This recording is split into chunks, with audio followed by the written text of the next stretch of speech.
Good afternoon, everybody. It's the British Avgeek takeover here on the official Orbx YouTube channel. A very warm welcome on board to all of you. We're live on the flightsim network, and we are here in beautiful Sweden. The only things I know how to say is Hej älskling, which is hello darling, from an ex many years ago. That's the only thing I know how to say in Swedish. But yeah, very warm welcome to all of you guys, wherever you are in the world. It's great to be on board here for something a bit different. Rather than being on my own channel today, of course, we are here on the Orbx YouTube channel checking out the rather nice Swedish Triple Pack for Microsoft Flight Simulator. Loads of Osprey pilots flying along today, which is really great to see. I hope you're all looking forward to this as much as I am. And in the live chat today, what do we got here? Ian, hello mate, welcome to you. Badger, Scott, good evening.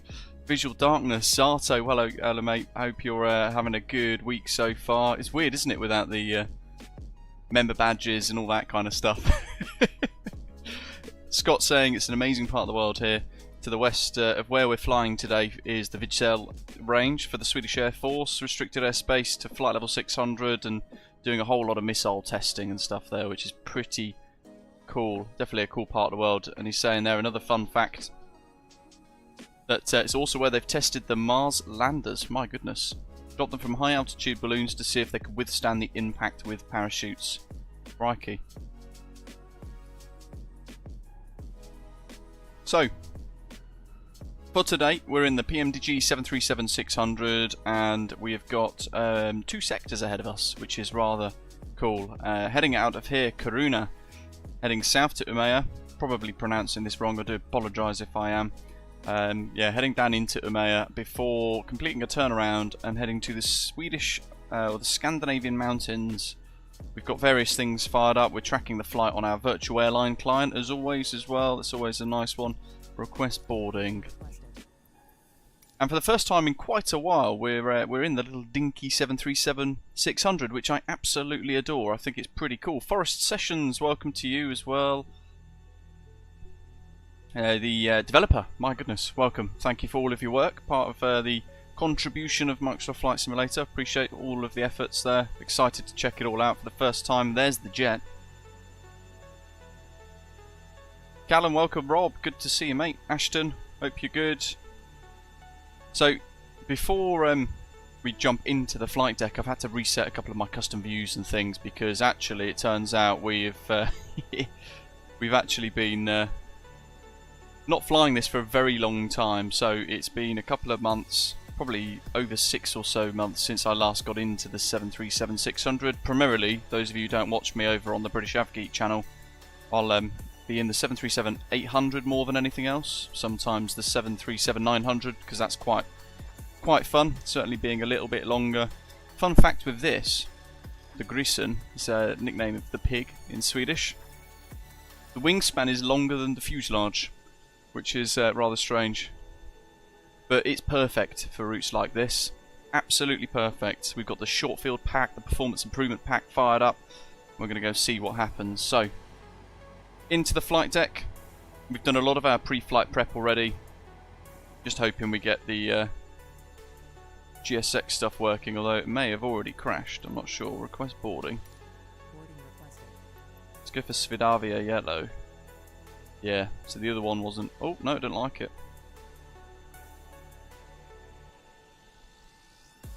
Oh, good old QATL keeps crashing. Oh well.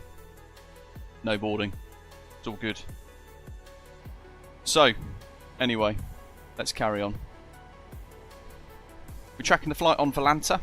There's the map ready to go, and the magenta line showing us the routing towards Umeå. Fair little bit of weather, kind of to the west of Umeå. Not really sure what's the plan with that. We'll try and look at the TAF at some point, but it's short-ish sector, about an hour, and then a turnaround before then heading further south to ESKS, which is just there, that little star in the middle of the screen there, right on the border of Norway, the Swedish mountains. So 2 sectors, should be quite good. Turning our attention to the charts, we are here in Kiruna, tiny little apron, stand number 2, we're just going to start up the engines, and then I'll just start a right turn straight back out rather than any form of pushback. And we're going to backtrack from Alpha all the way to the end of 2-1 here, elevation of 1,432 feet, and then we're going to rocket off down on the 2,500 meter runway heading south to intercept this. The Vegas 4 Charlie departure from runway 21, so initially heading southbound up to 2,800 feet, and then working to intercept the outbound radial of 181 degrees from the Corona VOR 115.2 down to Vegas.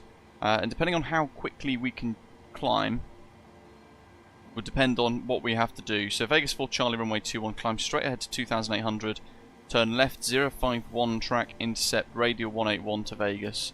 But a little warning at the very bottom there, because it's an omnidirectional departure.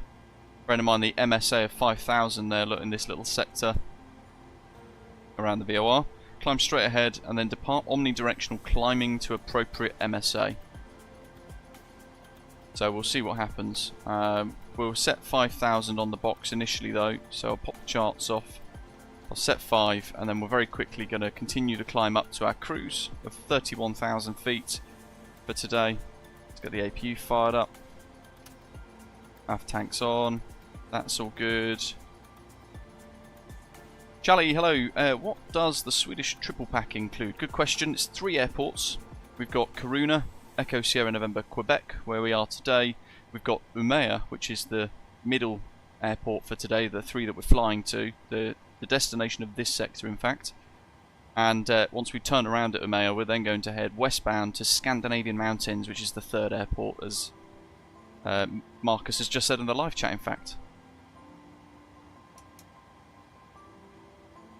The last time I flew this, I remembered it being like an absolute rocket.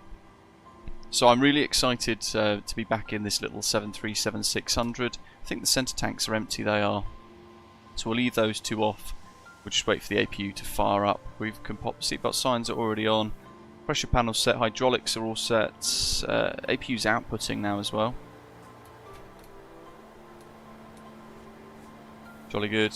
Pop the anti-collision lights on, and we need to make sure we're on 1228. Like so for Unicom. Squawking 2000. Happy days.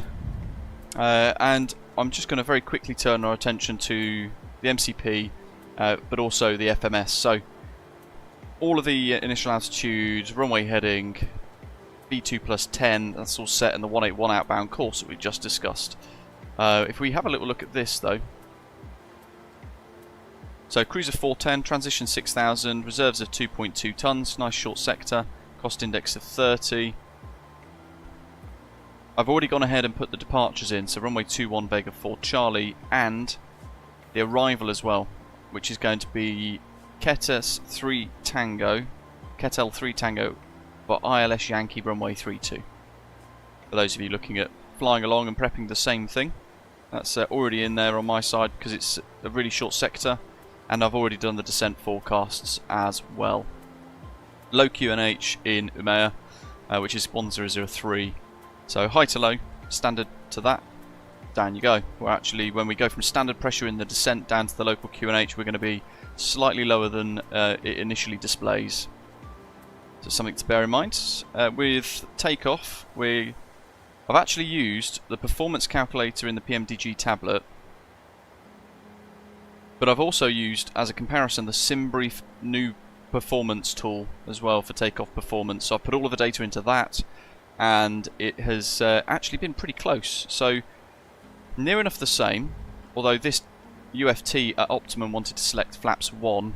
SimBrief said with Optimum selected flaps 5, which is a bit better.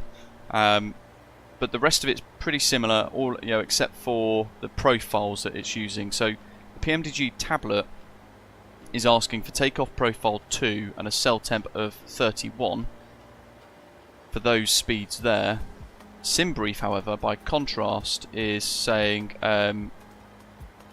Toga, flex of 46, and a V1 of 119, V rotate 119, V2 127, which coincidentally, if I just bring this in and re-import it, oh there we go. Let's see, it's because it's refreshed itself. Hold on a sec. There we go. Yep. So takeoff to cell temper 52. That's a bit better. So SimBrief is saying 46. PMDG says 52. The V speeds though are actually quite close, aren't they? V2 is the same, 127.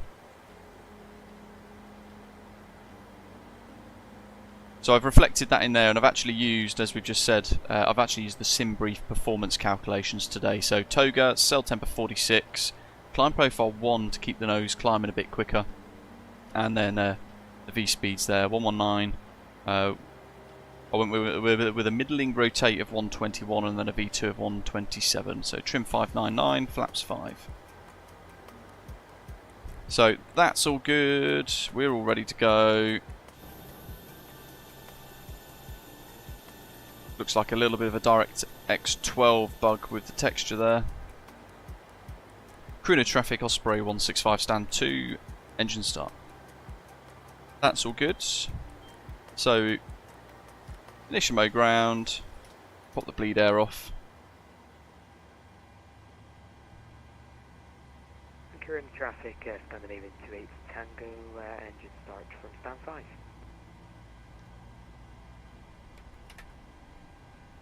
Marcus saying there in the chat, those not familiar with Karuna, they're actually moving the entire city centre because the mine needs to expand. It's quite a cool read.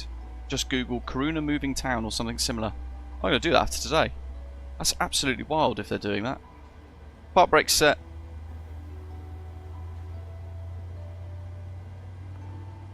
Ground services. Ground power release.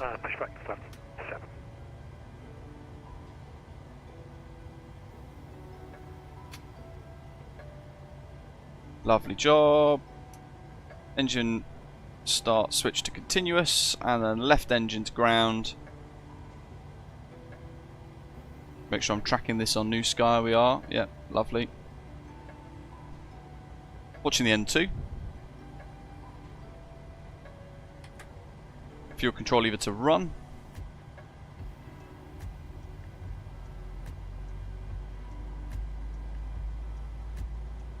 While we're doing that, we'll just pop the flight directors on there as well. Visual Darkness says his X is actually from Karuna.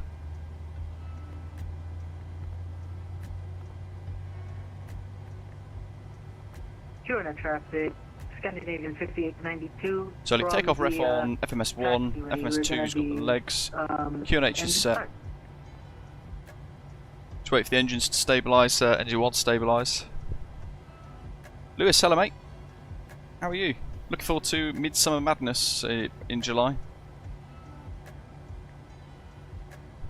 That's good. So, ignition switch to continuous. Bar brake, VOR's set, transponders set, working back up. Flap 5 selected. Auto brake, RTO. We want flight directors are on, LNAV, VNAV. Auto throttle. They're on continuous. APU bleed air off. Packs left and right on. Isolation valve automatic. Let's pop the APU off now, and I do that every time when I don't fly the 737 for a little while. Drop it to single FMS op, which means now that we need to reset the yaw damper. Fun fact when you do this. Who else does that by accident all the time? I do. My goodness. And then with the yaw damper back engaged, we should be able to also re-engage the auto brake now. So we get that disarm warning first, then we can get it back in RTO like so. Do some quick control surface checks. Fully right. Fully left. Trim's going to be 6. We've got to set that before we do anything else. I'm actually going to do that while we crack on. Couple of wiggles for the rudder because of the way MSFS handles rudder sensitivities. Just gonna. My yokes felt a bit weird today. I don't know why. My Boeing TC8. Put that all on the one screen. Got the map ready. That's looking rather juicy. That's set. QNH is set. Taxi lights on. Master caution. Anti-ice. Probes. That's good. Jolly good. Karuna traffic. Osprey 165 from stand 2. Taxi to hold point Alpha runway 21.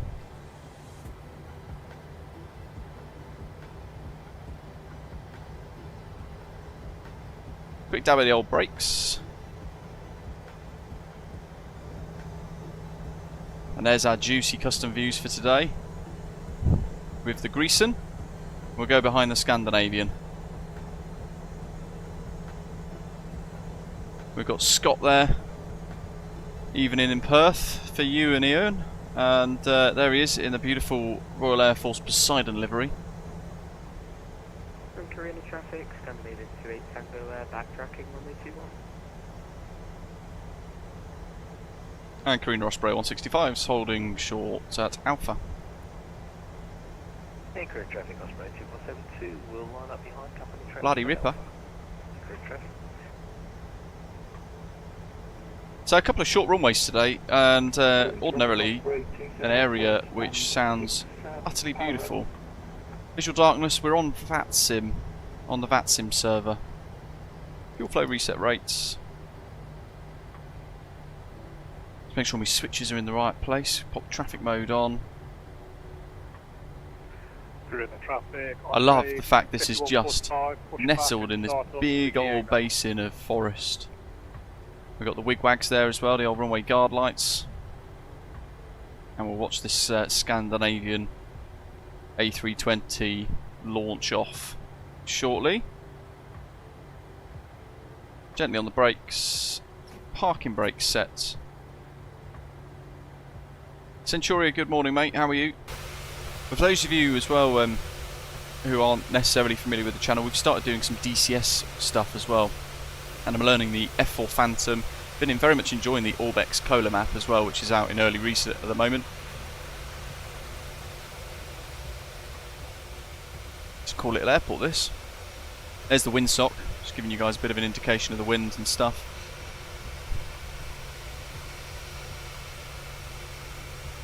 Loads of Osprey pilots, love it. It's a really cool little airport.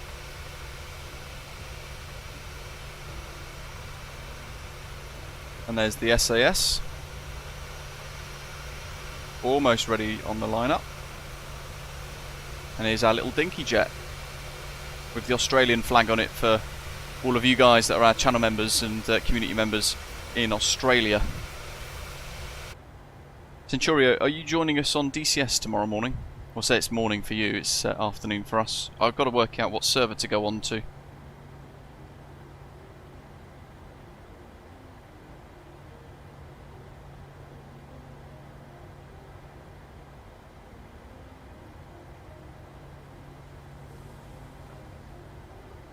Visual darkness there, no worries mate. No worries at all. Take your time with it, because it's yeah, VATSIM's one of those things, it does take a little while to get used to, but don't feel any pressure with it.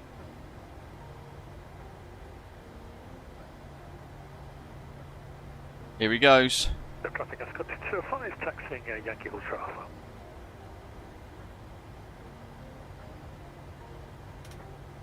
Pop the old strobes on, brakes off. He's in the 737. That's beautiful takeoff. What a departure. Marcus, unfortunately not. I was going to FlightSim Expo, but I had to cancel because of the venue issues at the time. I needed to commit, and our dog's not too well, as those of you who watch our channel quite know. He's had all sorts of problems, hip operations and all that kind of stuff. His illness yesterday, by the way, Ian and those of you in our channel members lounge on our British Avgeek Discord were discussing it yesterday.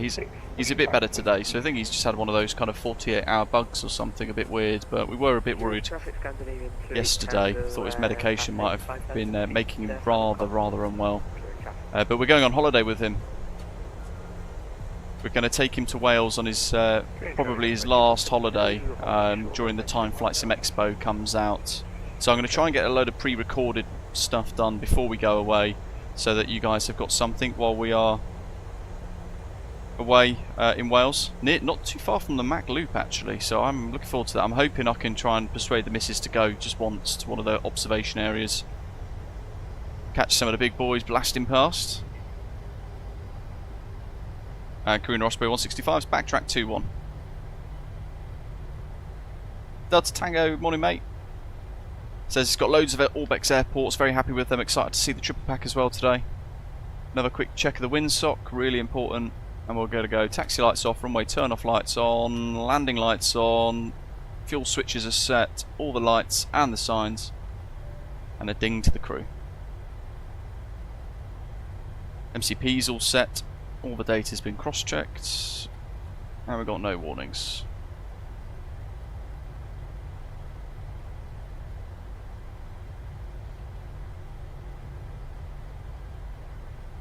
And tight on the turn. There's the centre of the threshold, so we'll aim for that, the corner of the first officer's window.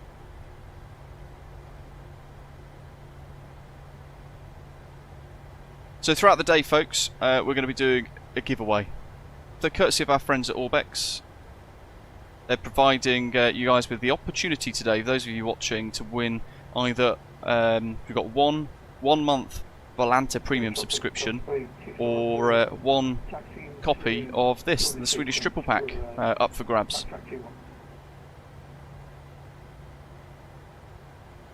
So, they're all done. What are we doing? Vegas 4 Charlie. Make sure you've got your charts ready. 145, also taxiing to join the queue for runway 21. Probably put my old transponder on as well. Green of traffic, Osprey 165's taking off to 1 Vegas 4 Charlie departure. Engines are set. Short-ish runway, although I am in the Grisen, so we're going to go toga now. Through 60, brakes off.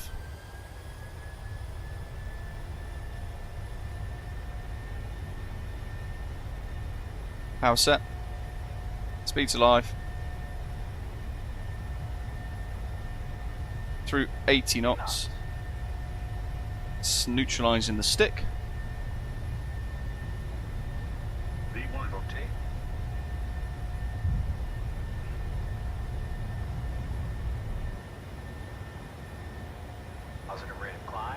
Gear up. There she is, the dinky jet. Oh, I love this 737, it's so good.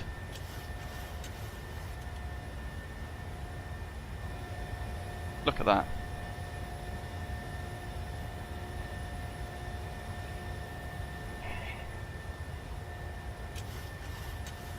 Now I know it wants us to turn left in a moment, but we'll have to get to 2800 first. So we're going to go lever off, auto brake, runway, turn off lights, the ground switches. Incorrect traffic, Osprey 242, entering backtracking runway 21. We'll just hand fly this little departure initially. Hopefully you guys can't hear that, but there's a whole load of workmen that have arrived outside the house and they've got pneumatic drills. And they are drilling away like absolute mad. Keep the climb going, just get the bug in the middle of the flight director there. CMD-A, engage. Yeah, they are making an absolute racket. And we'll go to our cruise of 310.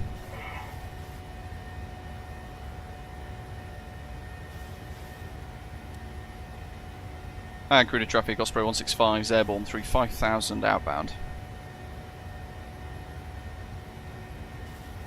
Good stuff.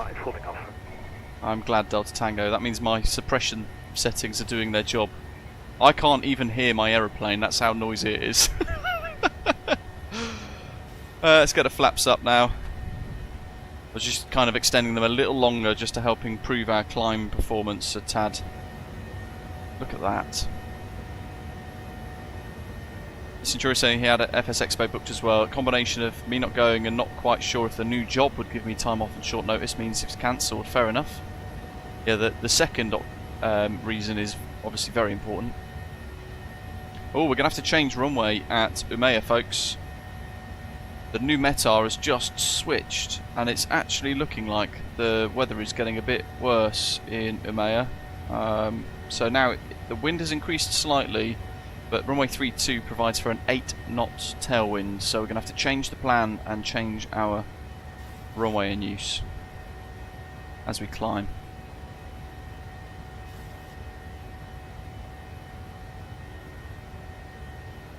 Keep that in line. Pop that down to 10.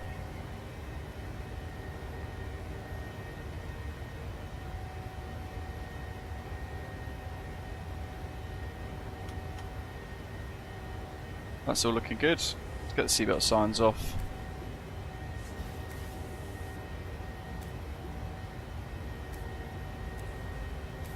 Green traffic, Osprey 2.72, rolling runway 21 on the... While you're here, folks, don't forget as well, keep the like button going. So give us a little thumbs up if you're enjoying today's live stream here on the Orbx YouTube channel. And don't forget to subscribe to them as well. And if you really fancy it, head over to the British Avgeek YouTube channel and subscribe to me over there too. That little bit of wing flex going on.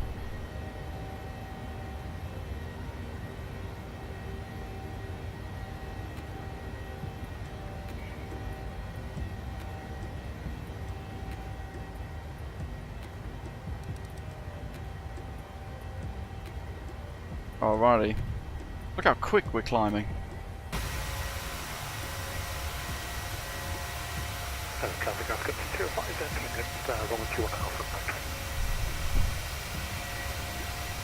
I mean, very good chance next year, instead of going to FS Expo, I'll probably end up going to like FS Weekend or something instead in Lelystad near Amsterdam. A little bit easier for me to get to, and I could go for 2 days and fly back in a third sort of thing. So a little easier for me to get to, and obviously significantly cheaper as well, because it was costing me well over £500 to get to the States to attend flightsim Expo. And with hotels and things like that, I was looking at £800 plus, which is a lot of money for a trip away. And in fairness, the missus probably hoped to make it a little bit more of an actual holiday rather than me go away on some sort of business trip without her, which is fair enough. Callum, yeah, I think you're right, matey.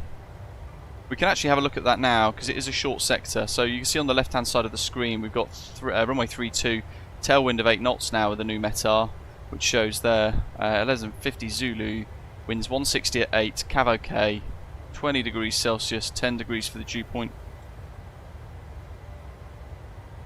So that's looking pretty good. 20 degrees, lovely. So what we'll do is we'll switch that to runway 14, which means we need to select a new arrival, which is going to be Ketes 3 Sierra, and we're going to have to change our runway, which is going to be ILS 14 with a straight-in approach, which would be quite cool because we should see the fjords and bits there, like the coastal section around Umeå, right in front of us as we head in. So let's go ahead and just do a quick check of that. We'll pop it in the box. ILS 14, Ketes 3 Sierra, arrival not applicable for runway. Clever aeroplane. So we'll just change that plan there. So we've got a discontinuity. We've got to solve that immediately because we're about to cross Vegas there. My goodness, that was close. Shad's Army, yeah, that's even bigger, isn't it? They're saying try travelling from Australia. I can quite imagine, mate. That's a lot of work, isn't it? Pop that off. Milo Sanks, it is. We tend to wet lease it wherever in the world we need it. So primarily it was based in Australia for a little while with our Osprey Airways virtual airline, but we've actually, it flies anywhere in the world wherever people want it to, but it's more of a nod to the fact that on this channel we've got quite a big Australian contingent of community members that watch and take part in our flights and watch our live streams and all that sort of stuff, so a little nod to them. How are we all doing on Volanta? Let's have a little look. So, a couple of screenshots, let's put them on.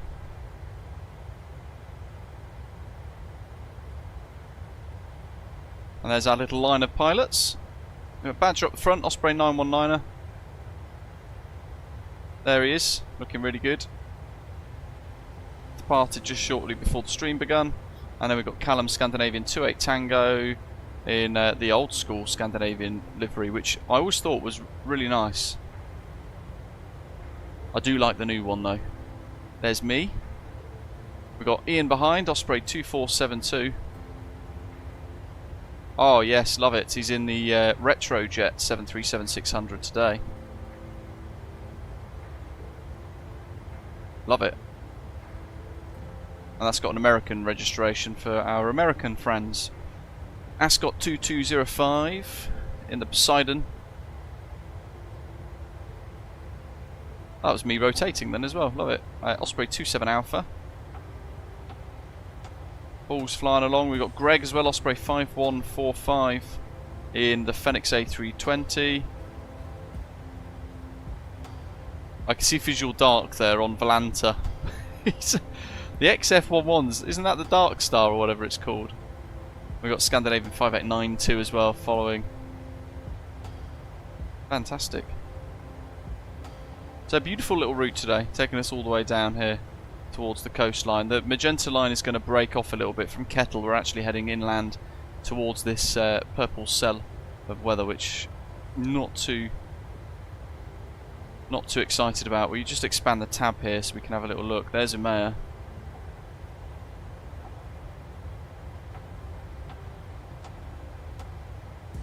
Might just be more cloud than anything else.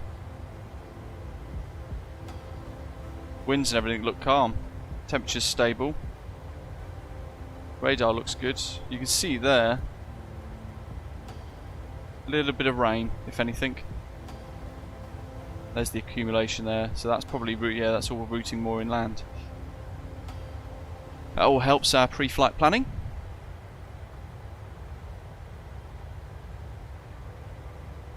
Two legs, Frank. We're off to Umea at the moment, mates, and once we get to Umea we're going to do a little turnaround before continuing on to Scandinavian Mountains.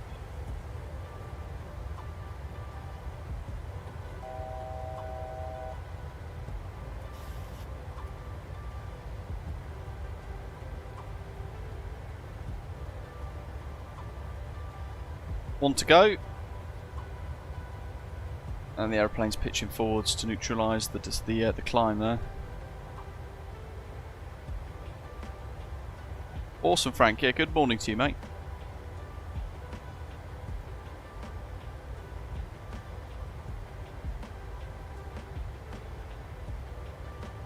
Phantom earlier saying he loves the 737-600. It's so stubby and cute. Yeah, it's a cool aeroplane, isn't it? It's really cool. I do love the 737-600. I think for flight sim in general, the 737 products from PMDG are just spectacularly good anyway. But this one is a really good entry into the PMDG product line for those of you who haven't maybe tried it before, because actually it gives you the opportunity to dig into a very nice simulation of a 737, but it's about £30, which is remarkably good.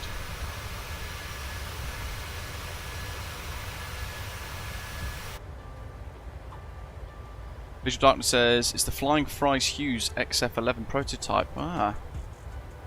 Top of descent in 80 miles already. I'm just going to use the SimBrief performance tool again, just to see what it gives us. Order break 3 it says. I want lengths in meters because I do meters. And I want HPA.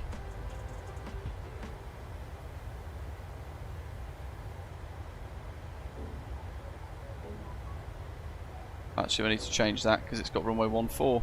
That's better. It's saying order break 3 with reversers, and it's estimating a VREF or an approach speed of 129, a VREF of 124. Flap 30. So what's that? 51779.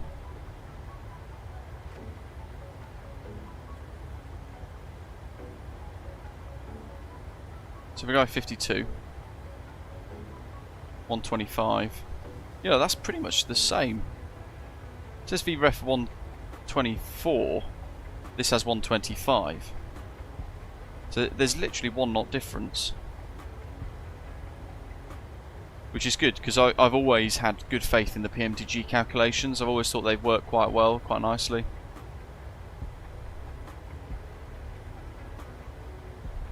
Let's have a quick brief of the charts now, because we're already thinking about descent. So, now we've changed the arrival procedure. From Kettle, we've got 50 nautical miles to the threshold for runway 14 at that point, just to help with our distance and our descent planning.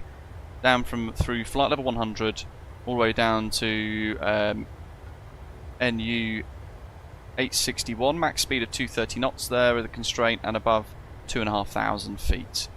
Minimum safe altitude 2,900 in this little segment. And then we do like a little dog leg from NU 860, track 160 degrees to NU 850, max 210, at or above 2,500 before then establishing on the ILS. From about 12 miles on an inbound course of 130 degrees, the frequency is there, 1099. And for mists, we've got the Umea VOR 1141 to tune as well. We climb straight ahead to 2,500, radar vectoring for a new approach. In fact, the VOR is our DME for this.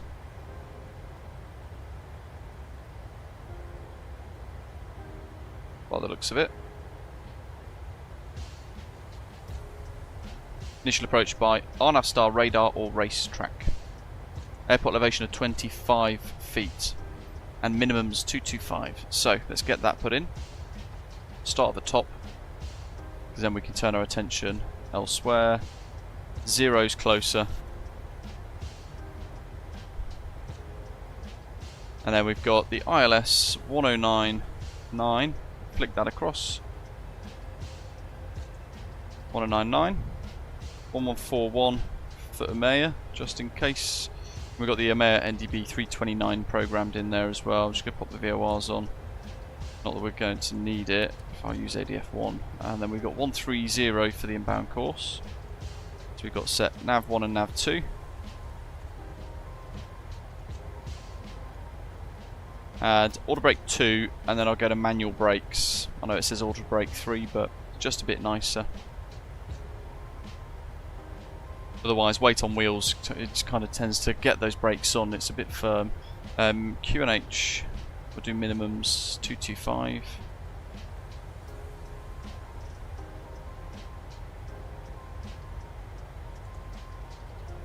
And the QNH was 1003. So, 80 miles to top descent. VREF, minimums 1003. Auto brake. Nav1, Nav2 course, ILSs are both cross-checked and the pressure panel's now set. So now we can kind of just sit back and relax until we hit descent.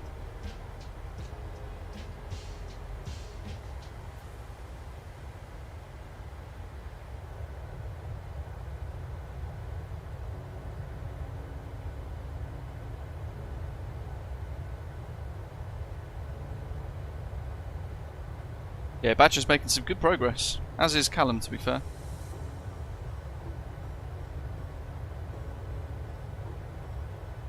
The runway length in Umea is 2,302 meters, so with the threshold, probably call it nearer to 2,150 meters by the time we flared and touched down and things. We'll go with that. And then for a departure, heading out the other way, we've got 1-4, isn't it?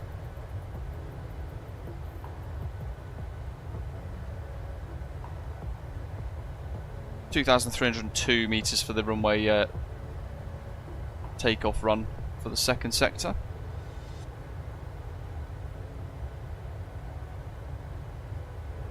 Right, so first giveaway then, folks. Shall we get it underway? It'll require some interaction from you guys.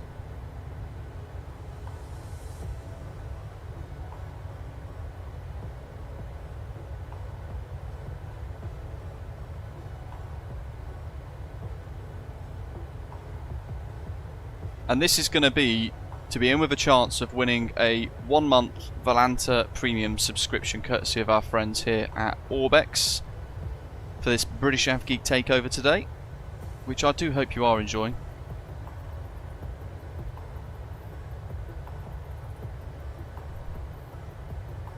Forest Session says runway 14 approach, which is what we're doing in the Maya today, straight over the IKEA at finals. Awesome, can't be more Swedish than that. If you had a layover, there's a floating sauna boat in the river on finals for runway 32.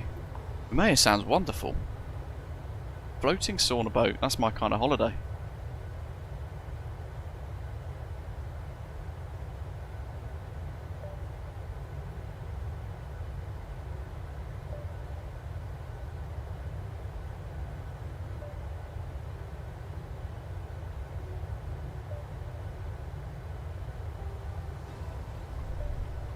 So, all you got to do, it's really bad English, all you need to do, my goodness, is pick a number between 1 and 100, nice and simple, and pop that number in the live chat, and then we're going to generate a number in the background, and whoever picks that number in the live chat will win the 1-month Volanta premium subscription courtesy of Orbx. Only enter the one time, so don't start spamming all the numbers, just enter the one time. The first one that you put will be your kind of entry, if you like. And yeah, make sure you subscribe to the Orbx channel as well while you're here. Nice and simple giveaway, isn't it, this time? Usually I'll do them with you. I'll set a really tough question for you guys to to make you stress and try and work out the answer. And then we'll draw the winner closer to our arrival today.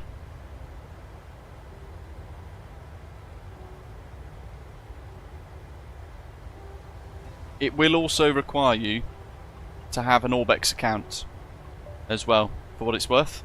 Same with the Swedish Triple Pack prize on the second sector. It will need you to have an Orbx account so they can actually distribute the prizes to you. And it will be Orbx distributing it to you. So if you are picked as a winner today for either of the two sectors, make sure you get in touch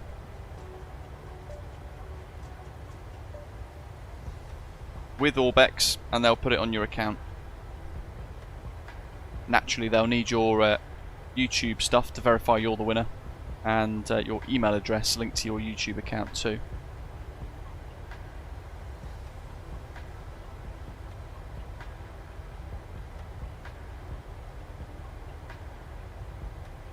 A couple of you are quite close.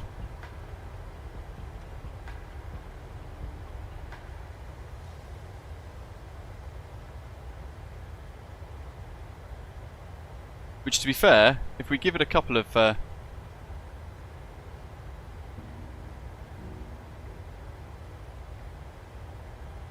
we give it a couple of goes, or a couple of minutes to see how you all get on. If we don't get somebody give the exact number, then you guys can pick again. Some of you are quite close. He says. I might just keep randomly regenerating it until I get the answer, or a winner. Tomorrow, I think we're going to be in the Phantom, the Heat Blur F4 Phantom in DCS, which is super exciting, over on my own channel tomorrow. So feel free to join us for that, as I no doubt get, I think the term's farmed, from what I've learned in DCS. I get farmed a lot. I get farmed so much. I spawn in and I get really confident for a minute, thinking, yeah, I'm doing really well here. And then I'll think, like I did the other day, I was practicing in the F4 Phantom and I'm really having a good time learning it, but I thought, oh, there's a MiG over there, I'm going to go and have it. David, good morning, mate. Flying Panda, welcome. And within minutes, I got obliterated by the MiG. I couldn't even see it, but it launched a missile and it hit me immediately. Captain Loki's downstairs saying hello. Farmed. I'm just been getting destroyed, Andy, basically. Good morning. Top of descent in 40. How you doing, Flying Panda? Good to see you. It does look a bit like Kola Map down there, doesn't it? Not too far from the region either, for what it's worth. The Orbx Kola Map's further north. Goes from Bodo all the way across to like Murmansk and the Barents Sea.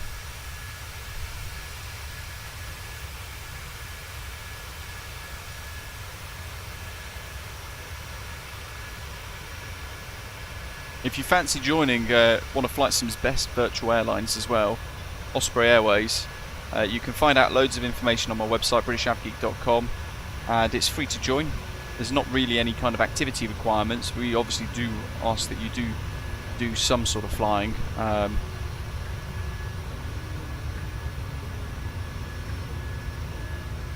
We've got over 500 active pilots, which is awesome. So we've grown into like one of the biggest virtual airlines in flight sim, which is super exciting.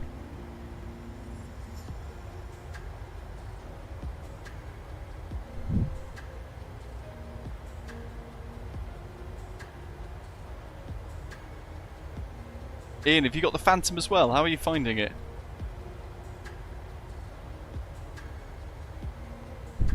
The 737-600 wings remind Orbx so much of a 767. I know, yeah, the old school 767s, they were great without the wing fence. Although the ones I operated as cabin crew at Thomson Airways, they had the wing fence put on the side of them. The 75s didn't though for a little while. Although I think towards the end they ended up having them on anyway. Right, let's head to Umeå. We've got to go and see IKEA.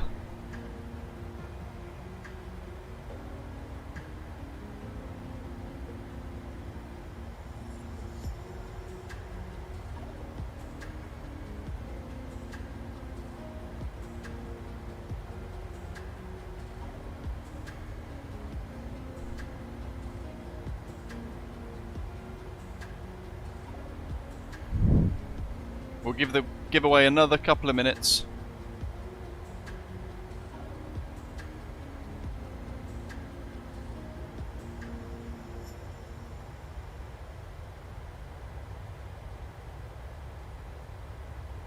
And then I'll announce who the winner might be, unless other people pick the right number, in which case I'll do one of those coin toss things. But somebody has selected the correct number, which is very exciting. Visual Dark says he lives in Gotland, and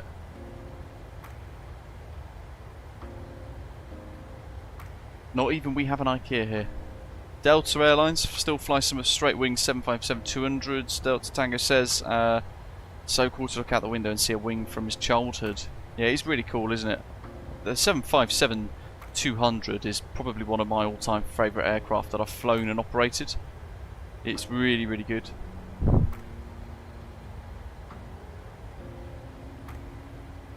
It's such a workhorse, certainly for European travel. You know, Britannia Airways back in the day that became Thomson, that became TUI, Thomas Cook, My Travel, and then across Europe as well. Various other airlines like Condor that operated it. It was an absolute powerhouse. It just worked. Proper workhorse. Iceland Air as well, with their really cool liveries that they had for it for a little while. I'm not really sure what to make of the new Iceland Air liveries, where they've got all the weird colours and things on them, like various different colours for the Max.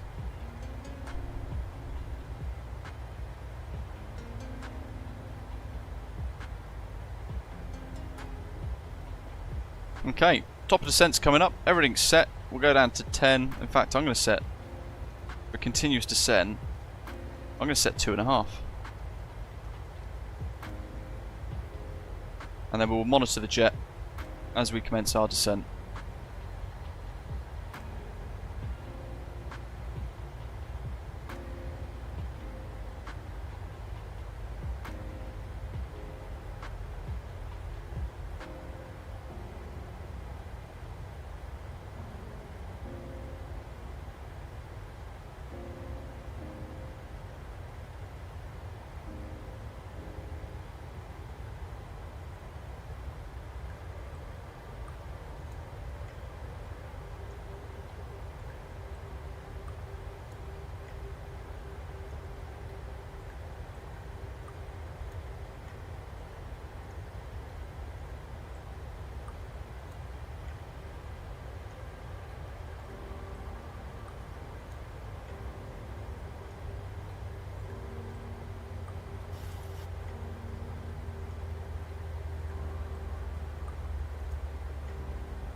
Andy says he likes the T-Tau Condor livery. My goodness. He says nothing better than looking like a strip of rock. It reminds me of a beach towel that I had on holiday once that was just utterly hideous.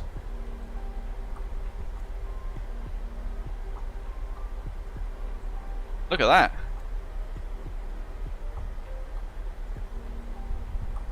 G'day Automator, welcome mate. Hope you're doing well. Oh yeah, Ian, the Phantom is really hard. It says no Phantom yet for DCS. He's still getting the hang of the F-18 and DCS in general. I think with DCS I might start doing a little bit more pre-recorded content, as I was saying to some of you the other day in the lounge.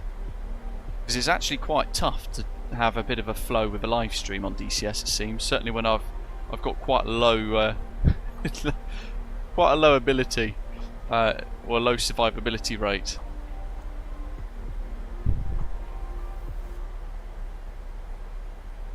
And I'm still getting the hang of Jester, because as great as he is, still trying to work out his quirks.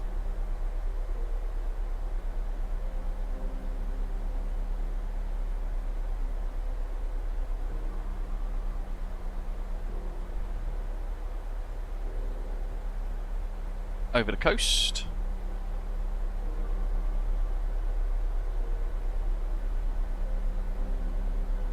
Next couple of months in flight sim are going to be super exciting. And then the other side of summer we'll be closing down on Microsoft Flight Simulator 2024, which I'm really looking forward to. I just hope they've improved some of the kind of flight dynamics, the feel and all that sort of stuff, and kept performance the same.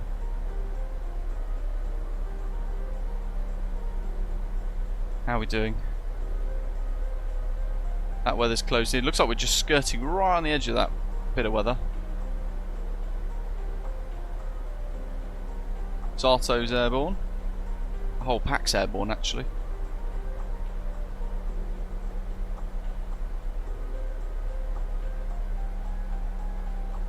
Look at that, there's our retro jet.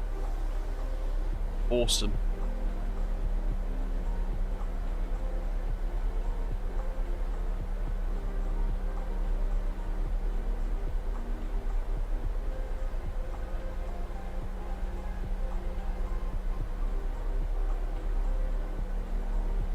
Super busy. It's obviously a weekday, so most people are at work at the moment, or at school, or whatever else. There's still a fair bit of traffic buzzing around on Volanta and on VATSIM individually. What's that? Ifalo have got a tower online. How bizarre. As does Helsinki.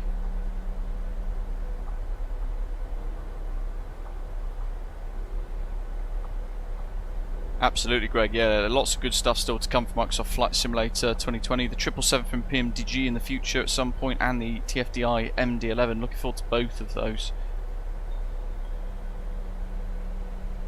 Centurio says, I normally do Through the Inferno, which is player versus player, and Grey Flag, which is a point capture based player versus enemy, where helis need to drop troops on points to capture them, and the campaigns normally last a while. Ah.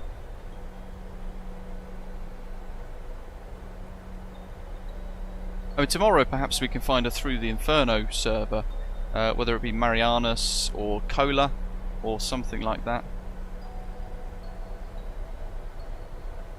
But we do need to pick one. Those of you in our club lounge, pop in there and let us know which map you want to see on DCS tomorrow and all that. I think Yoep's joining me to be my weapons systems operator in the Phantom. I have no idea how that's going to go, but I'd imagine there's going to there's going to be a lot of shouting. Xbox Showcase this weekend, Automator says.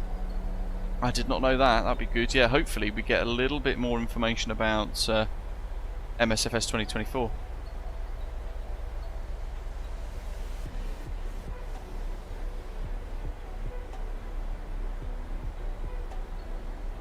Andy, yeah, I read that. It seems like a lot of nothing. Seems upset about something very little, to be honest. And actually,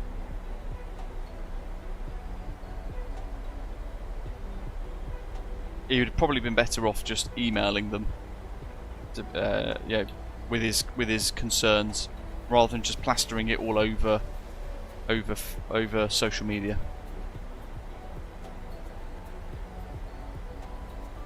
Grey flag can be fun, Centuri says, but keep in mind fog of war's turned on, so you can't see enemy units on the F10 map. Same with through the Inferno. I really struggled because fog of war was on.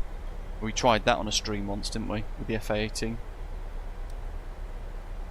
Closing in now at Kettle. Crikey, we seem pretty darn high.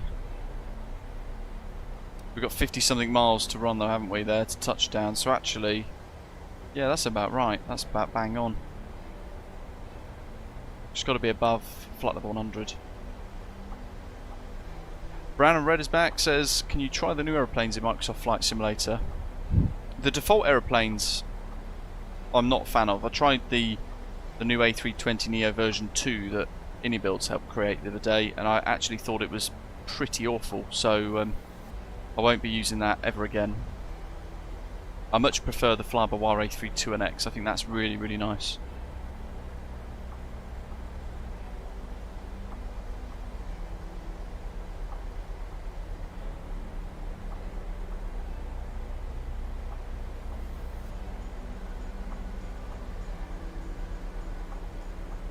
Greg says he's got the collector's edition MD-11. Looks like there's another side to the story. It certainly wasn't any of the TFDI devs who made the comment. But yeah, it's just a person in their social media, or like a QA tester, which is anybody. And he's calling out behaviour that he's done himself before, so yeah, talk about professionalism. But we diverge, and I don't really want to talk about that today. I'm sure you guys can understand. I think, you know, the MD-11 from TFDI, when it does get released, I think it's going to be pretty good once it's at that final version. I haven't got it, so I'm still waiting for the final version. Certainly because of things like FSS with their E-jets. They, you know, in conversation with them the other week, they haven't got a time frame for custom LNAV, custom VNAV, or a custom FMS at all. Yet they're still pumping out freighter versions and all this other stuff. So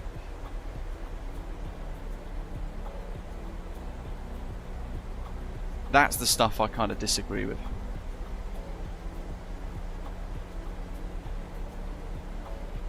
The headwind simulation A330-900 is pretty good, brown and red. We were in that the other day, the headwind A330, really enjoyable bit of freeware. And I absolutely love the Horizon simulation 7879. Let's change the heading bug, through 13. VNAV paths being lost a little bit, but 2500 set, look, and there's the banana. Bearing in mind we'll end up with a little bit of deceleration as well. We've got 2 decel points coming up there. First one's where we're going to hit 10,000.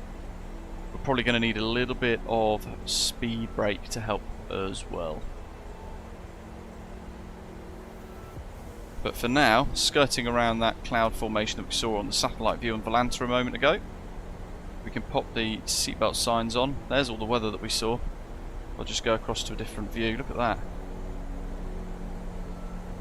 That's what we are just skirting around the edge of, right there. That big bit of purple. There, cumulonimbus. If I was going through that, I'd turn the anti-ice on.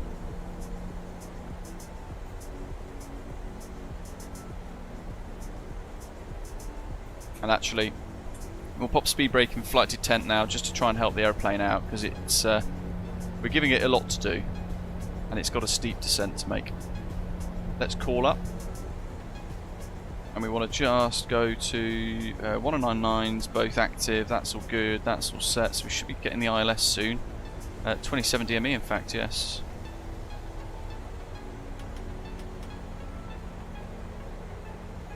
Air Traffic Osprey 165 737 600 QNH 1003, currently flight level 100, descending inbound for the ILS runway 14 via the Kettle 3 Sierra. Currently 20 track miles to November Uniform 862 prior to turning final. We'll report established, Vimea.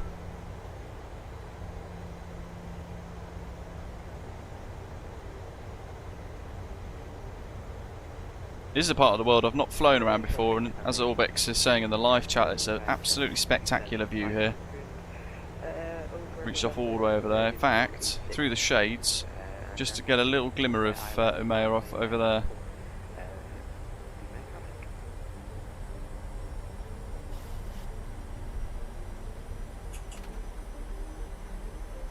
Let's pop that away. We'll go vertical speed mode.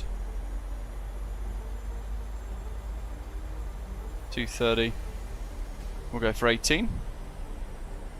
Make sure I've got my approach plates ready with the charts.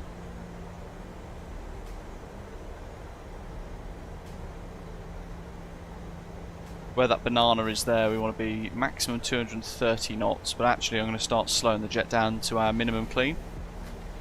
Automated says the 747-8F from Horizon Simulation he's looking forward to. I didn't know they were making one.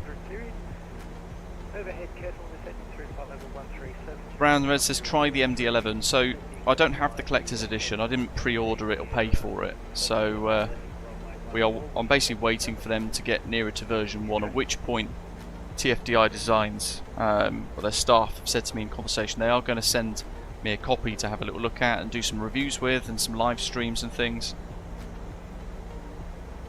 But we are just waiting for it to be nearer to that final release version. We should have the airport. I think it's there. I think that's the airport right there. Looking for a big blue IKEA building. Visual Art says we might not be Norway, but with the amazing landscapes, Sweden have still got its beauty. Certainly seems really, really nice. 7,200 lights, signs, 10 minutes to landing at most. We'll pop the mode switches to continuous already. Pressure panels set, anti-ice as required. Fuel's good, all the brakes set, and we're going to now arm the speed brake, and we'll bring our speed down a little bit. In just a minute. We've got 40 miles, that's 20 mile range.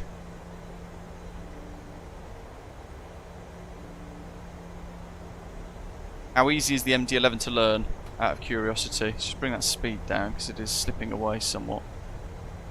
High to low, down you go. Go to local transition.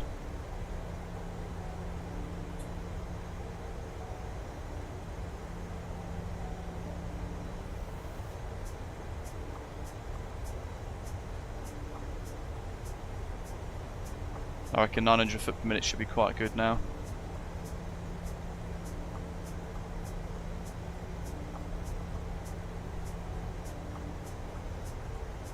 I'll start bringing the speed down.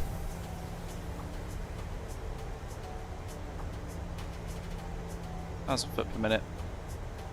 Definitely flies differently compared to the 737-800. Just seems a little slippier and climbs like an absolute rocket.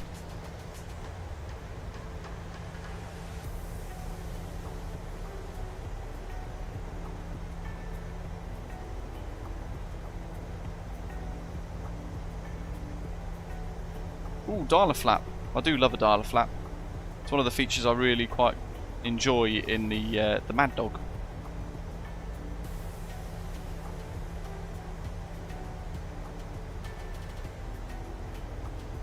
Final chance then, folks, before touchdown, to get your randomly selected number guess in the live chat to win 1 month free Volanta Premium, courtesy of Orbx. If you haven't entered already, pick a number between 1 and 100 and put it in the live chat to be in with a chance to win.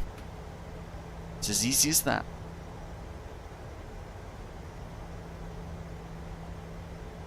Even now, it's just slipping away from us, the old speed. Get that up. So we're below 250. Let's get flaps out a little bit just to help induce some drag on the aircraft. That will help decelerate us as well. Pause the music. Time to get busy.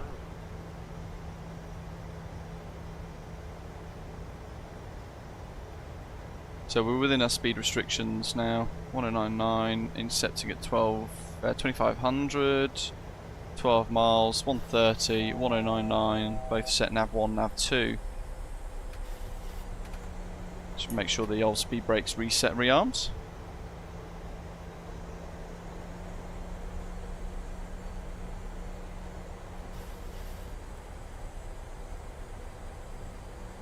800 foot per minute will do us. And we've got speed on target now. Drag required aft 850. Disregard that. We'll be fine. When it says drag, it doesn't necessarily mean speed brake. The extension of the gear, for example, which we'll do when we turn final, that's dragging itself, as is the extension of flaps, because if you increase lift with flaps, you also increase drag because of the flaps. If that makes sense. 130, real bumpy here.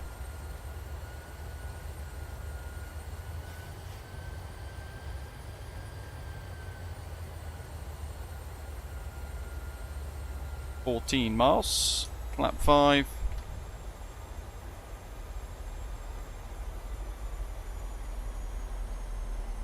Speed 180.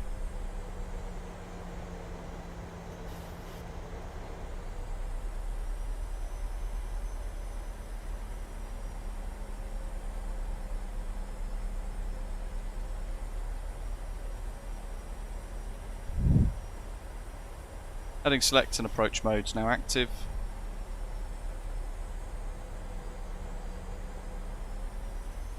Park brakes off. Look at that wind. Switching around all the time, making it quite turbulent. Okay, locks active. Glide slopes armed. 78 and B are engaged. You've got single channel. There's the runway. Air traffic Osprey 165's established, ILS 14, 11 miles. Mayor.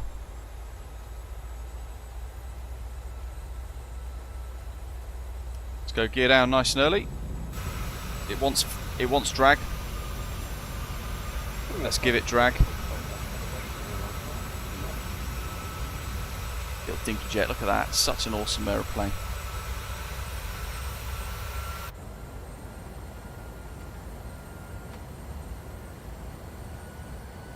Just go flap 15.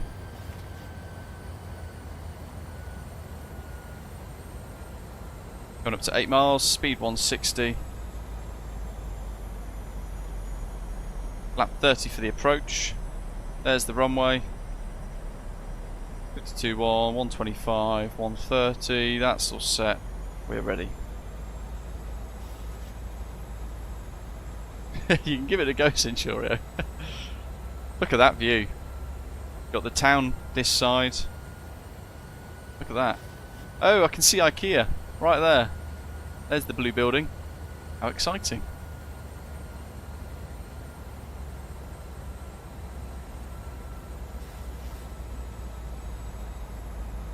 So 2500 for the mist is set. On the glide now, 6 or 7 miles.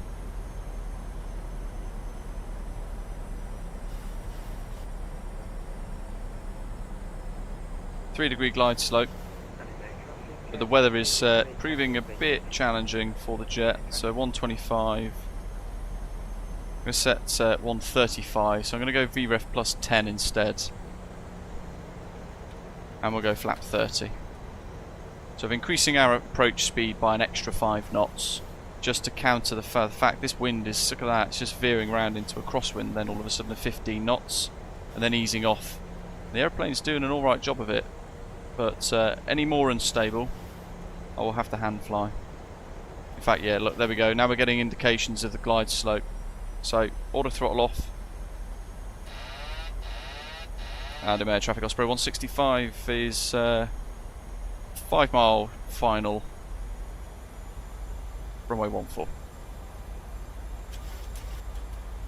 Traffic Scandinavian 280 Tango. Chuffy neck.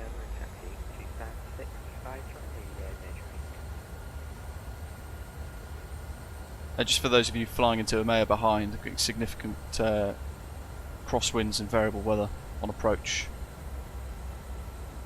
This approach is really, really beautiful. Look at this. So I'm actually keeping the speed up. Let's go to Toby eye tracker on a second. Traffic, Get rid of that warning. Bravo, runway 14. We'll be waiting for the airplane departing.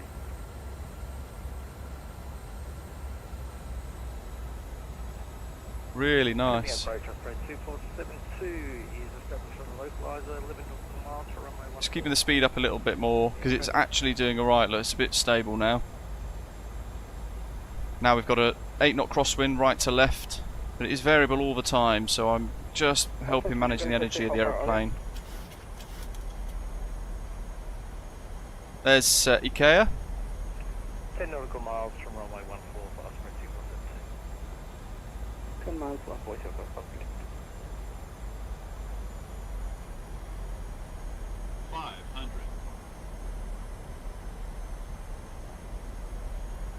400. Gotta get some Swedish meatballs during our turnaround. 300. Now it's got to a headwind. Approaching minimums. Looks like I bet it will switch back round to a crosswind momentarily. Look how short the runway is. Minimums. Continue. 100. Looking ahead. 50. 30. 20. 10. Whoa. Just had to try and catch it there. Reverse green. Let me air traffic off spread 2472 is 7 nautical miles, speed 1. And manual brakes. Let me air traffic. Let me air traffic, so we can put Papa Lima off runway 14 departing.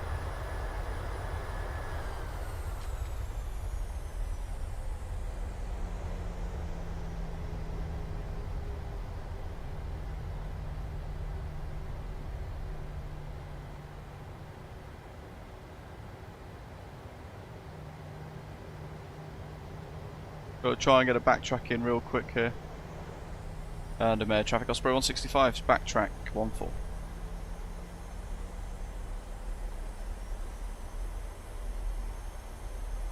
Lovely jubbly. There we are. One bounce apparently, and a firm touchdown. I can see Ian on short final as well, chuffing neck. No pressure. Let me air traffic off spread 2472 for aircraft behind and severe turbulence, approximately 6 nautical miles, 5 to 6 nautical miles from touchdown. Let me air traffic. And Osprey 165's vacated 14 at Charlie, Amaya. Let me air traffic, set across here for combat departure now, man.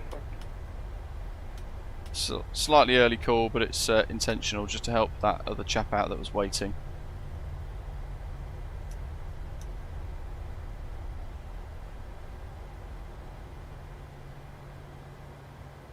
He's only in a King Air, so that'll be fine. There's Ian. Hopefully there's no one else that's gone right up behind you, because it is a short... It's a backtrack, isn't it? So, here come the flaps.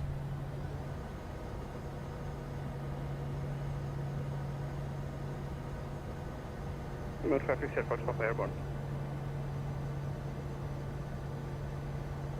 Ooh, look at that, we've got helicopters.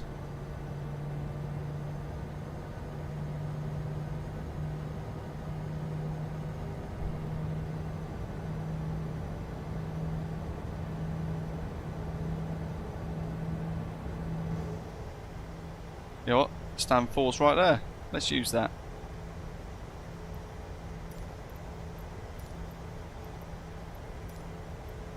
Ah, oh, Swedavia. Doesn't work on GSX. Keeps crashing the ruddy thing. Oh. No, this one's actually worked. Crikey. Just gonna keep an eye on Ian's touchdown. Very briefly. Hey, do you want to know who the winner is of 1 month Volanta Premium? Oh, Ian, that's an absolutely spectacular landing. That's put me to shame, that. That looked really good. God damn it. Okay, that's all good, that's all set. AP bleed, we'll go for dual bleed. Let's get ISO valve open. Probes off, 1 and 2. APU's got it. Enemy in traffic, Osprey 2472 has exited the active runway at Charlie and is taxiing to the gates. No way. That's a good effort.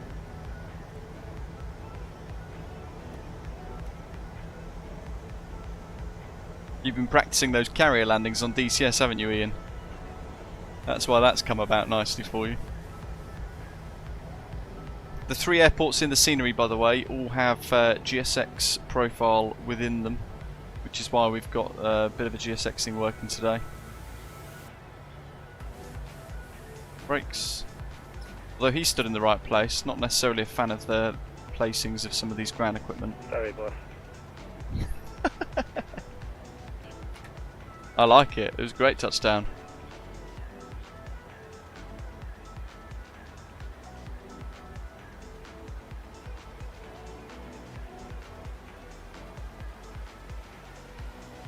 Actually, just going to try and find the... Oh, your traffic has got 205 South Australia lights runway Yes. 14 with 12 after 1.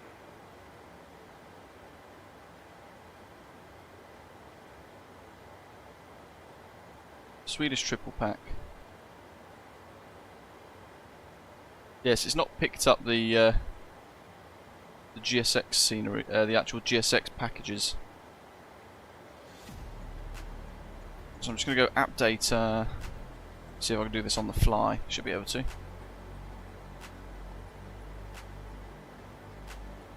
Paste them in.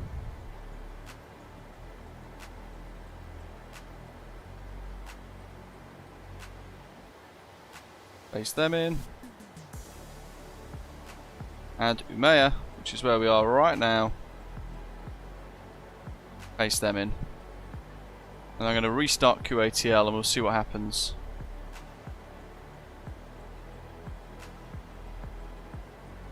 Bosh.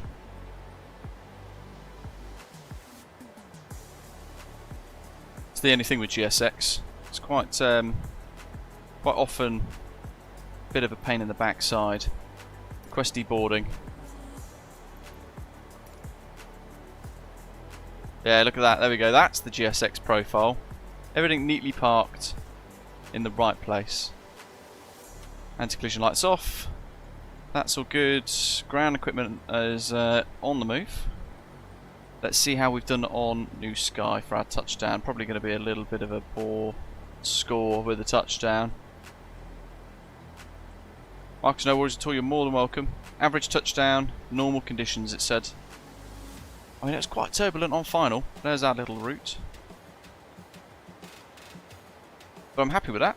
Pretty good. Still a tasty little profit. And the winner, by the way, do reach out to Orbx. But the correct number was 64. So, Callum, it's yourself, mate. You've won. A 1 month Volanta Premium. So big congratulations to you, mate. All you'll need to do is probably email Orbx with your email address, get in touch. We now need to change the routing as well, so while we sort this out. Oh, look at that. So good.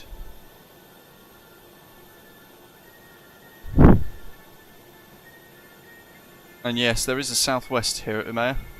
A little bit lost. I'll position here so we can see the folks that are flying in on approach while I sort out the next sector. You can see the touchdown zone and stuff.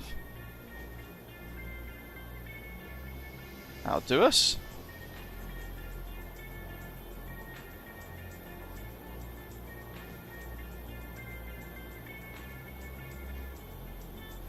So our next sector is to Scandinavian Mountains Airport, which is a similar block time again, about 1 hour.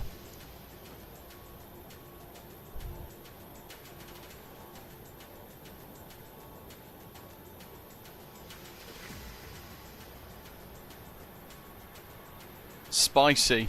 Mowing the lawn on behalf of the Royal Air Force there. I do love that Poseidon livery, it's really nice.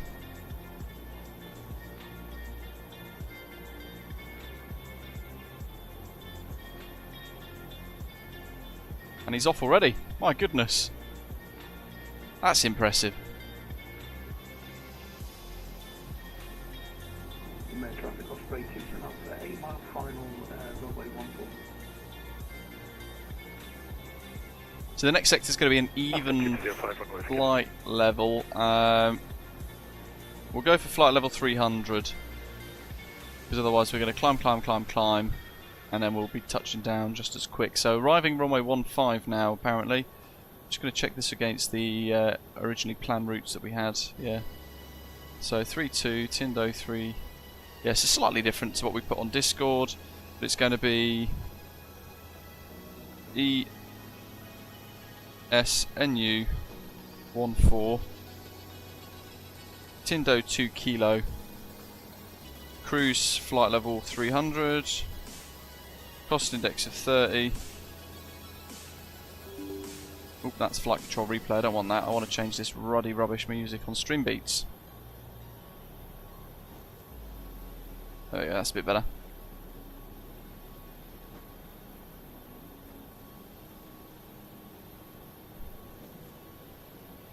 So that's going to Tindo, and then we've got the Tomi. And then we'll be flying direct into runway 15, which I think is an ILS, but we'll find out in a second once we consult with the charts. So no star into Scandinavian Mountains because of the direction of travel of our arrival. That's a bit better. So VATSIM, file to flight.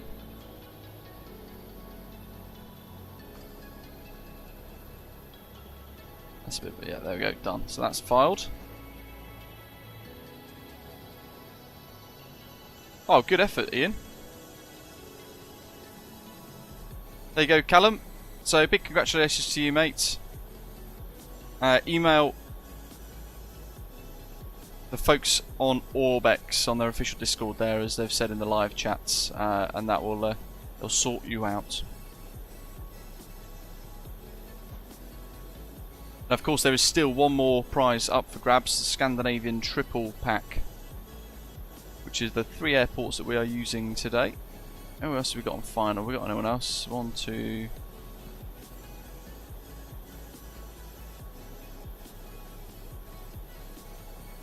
Two pilots by the looks of it.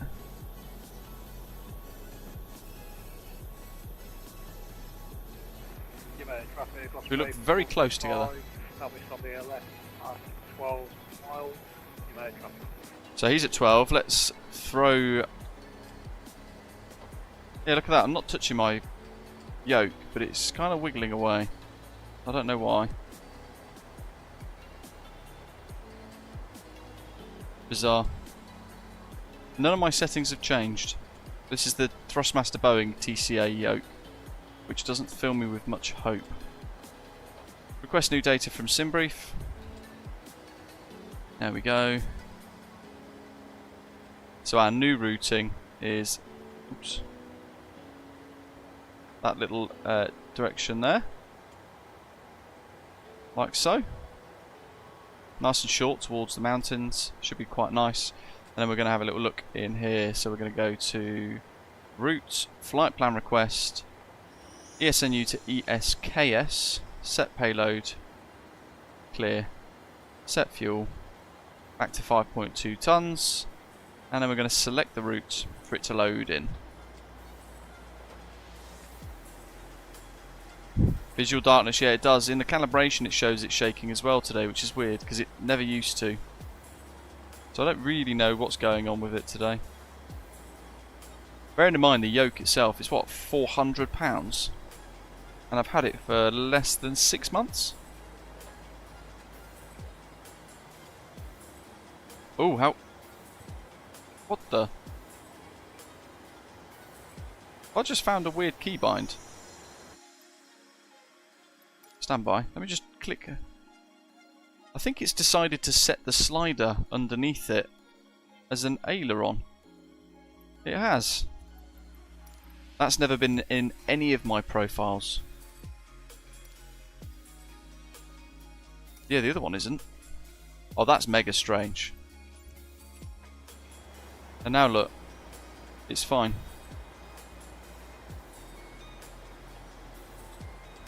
Oh, now it's not actually turning at all.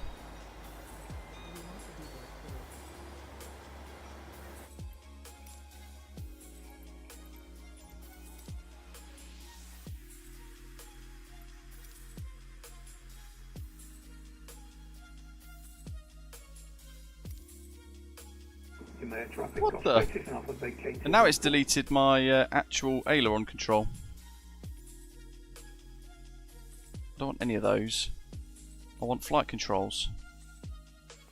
You may traffic, Osprey 6145, established on the ILS at 5 miles, you may traffic. Aileron axis.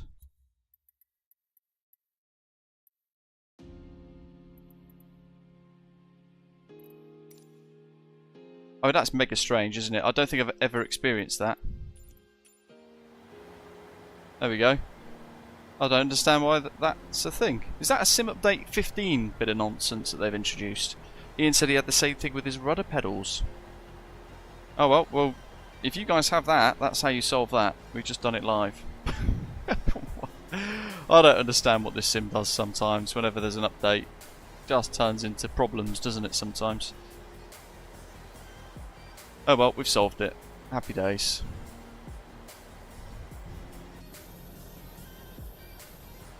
Let's see if they're down yet. All of that, I haven't been listening to the radio. So transition outbound is 6,000 on the way out. So we want flight level 300 for the cruise. Reserves are good, cost index is good, so that's all set. We're going to just pull in the descent winds for our second leg, and while we do that, obviously I need to update the Volanta overlay as well that you guys can see at the top of your screen. 15 knot crosswind into Scandinavian Mountains today. Why everything's so hard today?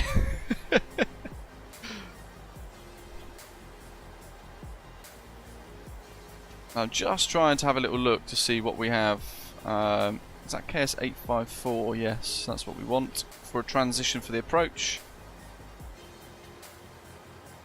So it's a bit of a direct to final at Tomi, and then we're going ILS 15 but with the KS854 transition. Let's load the winds. The QNH is 1002, so actually we'll leave the transition level at 7,000. We'll set 1002 in the box so that the jet's already configured for the different phases of flight. There's our route, by the way. It is literally 3 legs. So we're going to go departures, runway 14, Tindo 2 Kilo. So it draws the line like so. And then arrivals, Scandinavian Mountains, ILS 15, Kilo Sierra 854 transition, no star, execute. So we might have discontinuity. There it is. It's fine, we'll cover that over. So it will be Atomi, then 854 inbound. Got to sort the pressure panel out, so we'll set that to 30. Everything else is set, checked, looking good. And we want to make sure that we also go to GSX and we request boarding.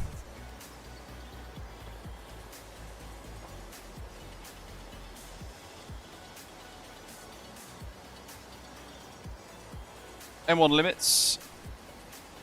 You're not going to do. I'm going to use SimBrief again because actually I think it's really quite good at its performance calculations tool.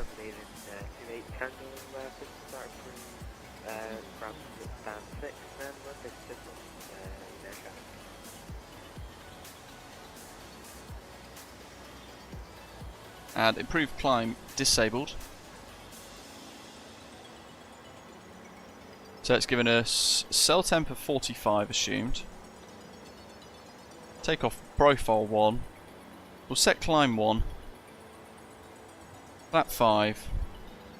Traffic, Osprey 145, backtracking along runway That's set. 4, we'll take taxiway Charlie to stand.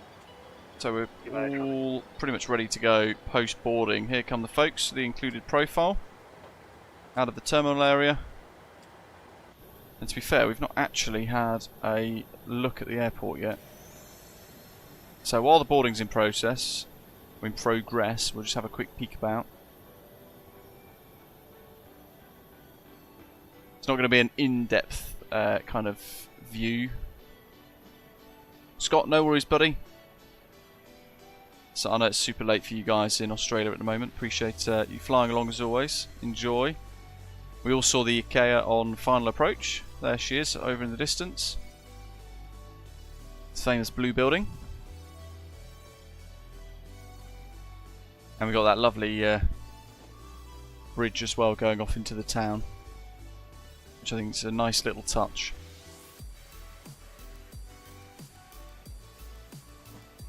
It's a very small airport this, but surrounded by a really beautiful landscape again. I'd imagine in the summer this is absolutely exquisite.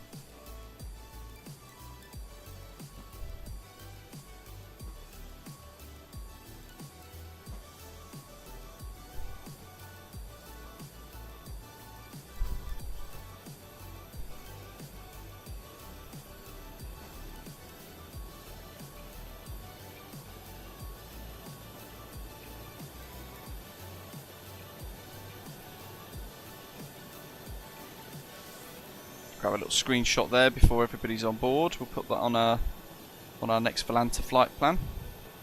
Just configure that ready for you guys. There it is.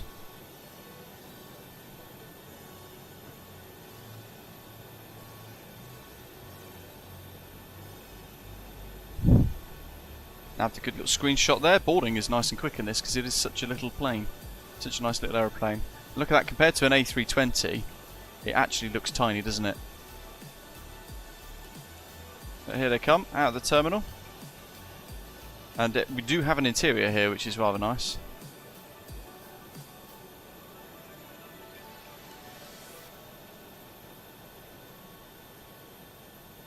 Tiny little airport.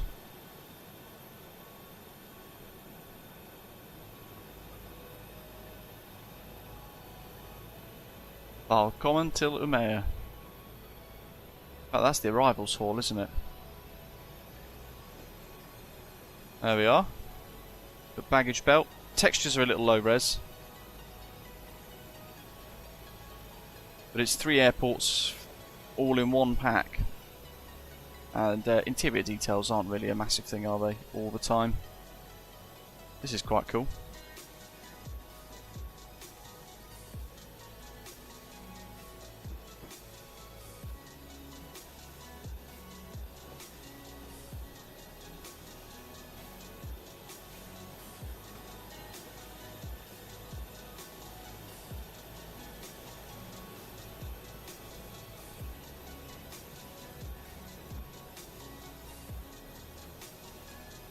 Looks like our last passenger is just tickling the nose of the airplane. They're about to go. Marshall there standing with our make. And we get the bags on. Here she is.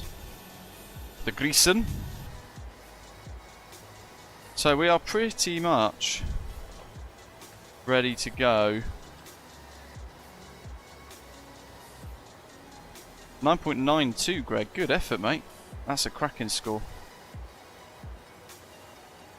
Reminds me, actually, I've got to start the next flight on New Sky, so it begins to track.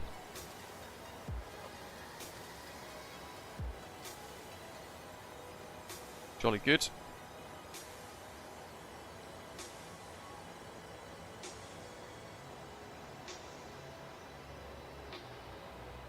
.45, so performance is all good. That's set. Takeoff data has been calculated and set. Let's review the charts. So, takeoff today out of Umeå. It's going to require a backtrack all the way down to runway 14, which is going to help with our route separation, with departure separation towards Scandinavian Mountains. 2,302 metres of runway, so heading southeast on departure over the coast, and at 800 feet at or above for the Tindo 2 Kilo, turning outbound, heading west towards waypoint Tindo. Initial climb to 5,000, so we can set that on the MCP. Just do that now, and runway heading of 130 needs to be set. We've already got that set anyway. Before then heading all the way down the coast before going inland to Atomi. And you can see there KS854 is our little transition, so that we don't go straight into 851 to turn final and have a really steep angle. Instead we'll join at this little dogleg here, 854 for the initial approach fix. 4,800 in 231, and then turning for the final approach. We'll establish at about 12 miles again like before. Minimums this time 1,844 feet. Airport elevation 1,649 feet. And actually approach is over the Norwegian border. So all of this here is in Norway. And there's the border, that grey line there. Short final, about 1 mile to touchdown. We'll cross back into Sweden to arrive at Scandinavian Mountains Airport with a short-ish runway once again, 2,500 metres. Thankfully this time, no backtrack. We'll just sail all the way to the bottom, vacate at Alpha to their tiny little apron there with their full stance. So should be quite good. Really looking forward to this one. This one looks really, really stunning. It has got the capability of a Cat 3 ILS, remarkably as well.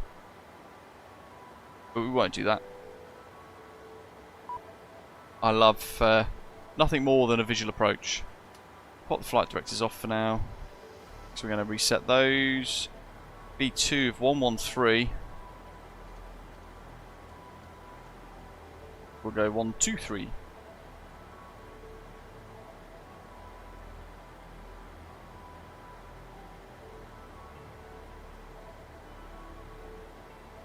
What does sim brief give us?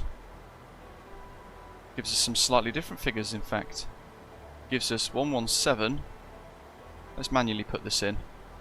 Rotate 117. And V2 124. Add 10. 134. Quarter brake RTO. You can hear those cargo doors get closed, so they're all done. And we're going to push start into that little cul-de-sac there, and we'll taxi to the whole point Charlie for the backtrack, because that little bit over there we can't get through, and I'll get told off if I go off-road.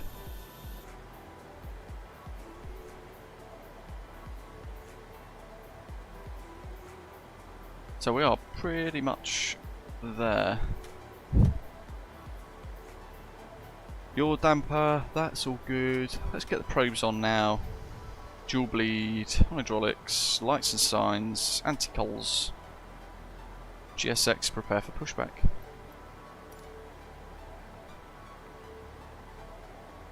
So Navigraph is all prepped and ready. Volanta is all prepped and ready. You should now have the new route on the Volanta overlay at the top of your screens. Hello, Captain. We are ready for pushback. Lovely jubbly.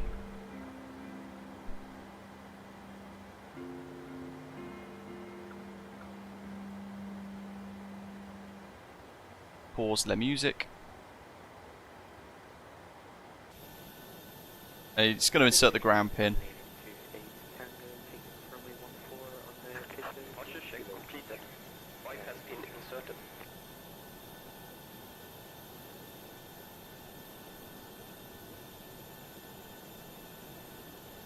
Here he comes.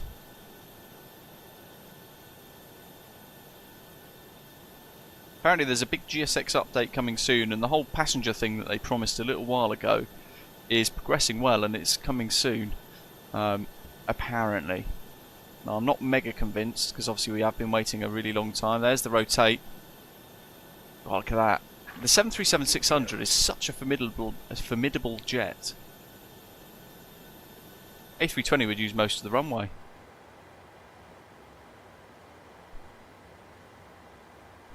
Get the screen underneath ready. 40 engine start, wheel chocks removed. Ground equipment's clear, park brakes currently set. I know what I want to do.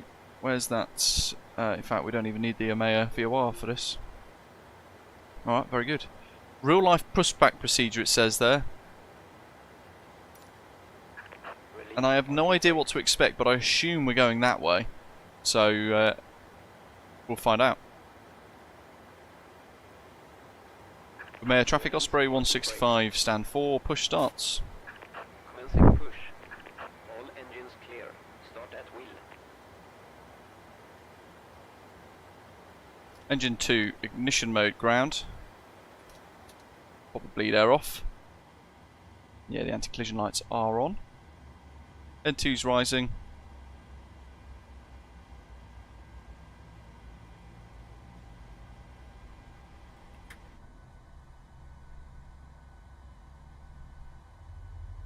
I wonder if we'll go that way actually. Oh no, we are going the way I thought we would.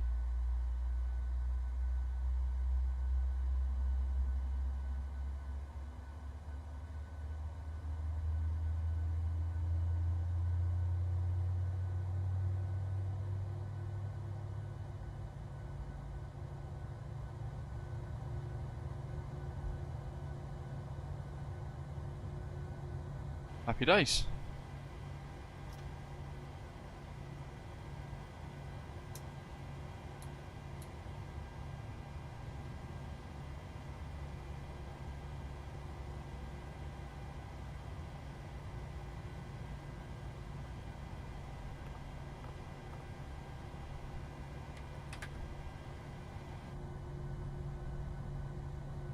Little bit of wing flex there. Set parking brakes. Scandinavian Traffic Osprey 2472 will push back from stand 3 after the departing company traffic. Scandinavian Traffic. Couldn't hear then.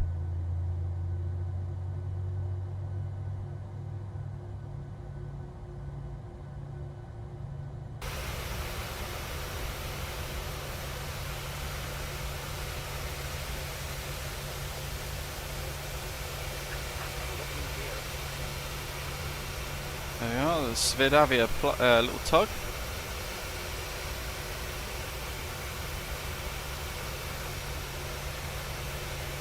Should have put like something about greasing on the livery for this, really, shouldn't we? Come to think of it.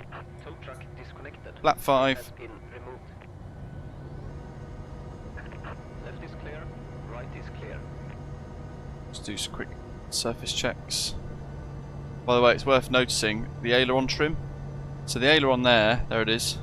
Look at the trim tab. If I go full deflection, see how it's maintaining its angle. Really cool, isn't it? And then back down again. Same the other way. Maintains its angle. Really nice. So all those small little details. That's all good. That's all good. Let's get the taxi lights on already. APU off. ISO valve. And PAC's automatic. Probe's good. Push recorder's automatic. Da, da, da, da, da, da. That's all good. APU off.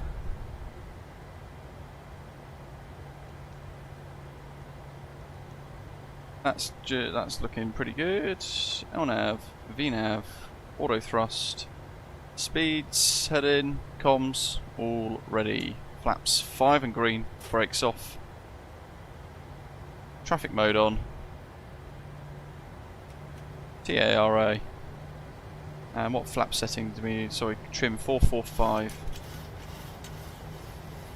Dab of the brakes.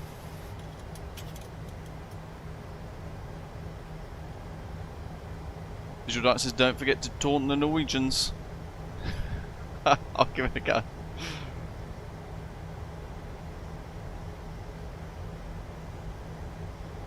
And Dumea Traffic Osprey 165s lining up via Charlie backtrack runway 14.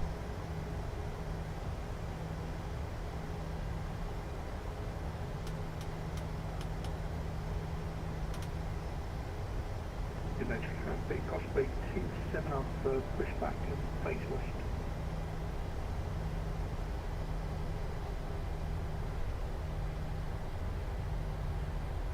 So, light signs, strobes. That's all ready.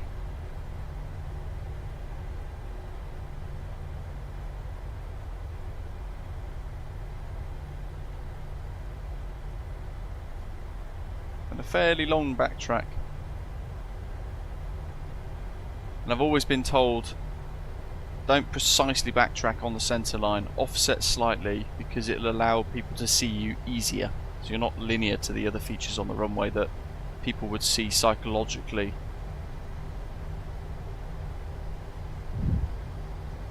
By being here, we're kind of jutted out on the edge, and we look a bit odd. So people were more likely to see us on approach by being ever so slightly offset. Hey, is that Centurio in the swanky old private jet over there?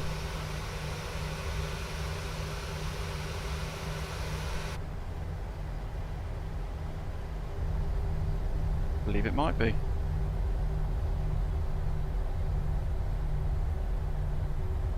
There he is. Looking good.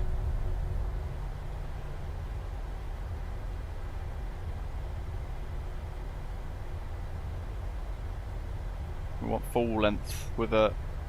We'll go left first, but then we'll actually kind of arc round, so that way I can actually get the grass right to the edge of the captain's window. It's easier to judge then. We can use as much width as we need to get across.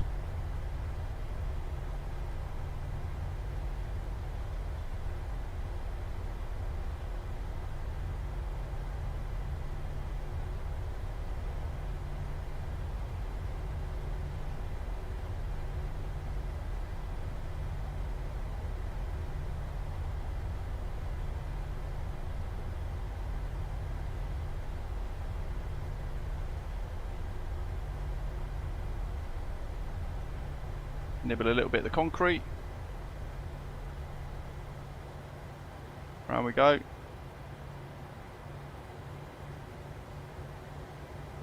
Keeping it tight.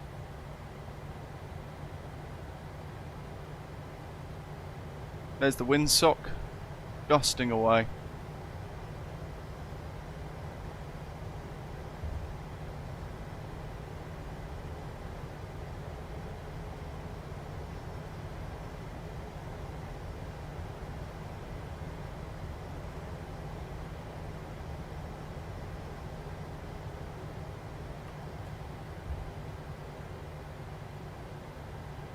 Nicely done. Alright, let's go flying. Sector 202. Scandinavian Mountains. Bust 40%. Spoiler up. Mental pilots talked about this in a video as well, apparently. Nice. Some accident where the centering affected the ability to see the aeroplane. Stick forwards. Toga breaks off. Power set. Speed's alive. 80 knots. Check. Here we go. Rotate.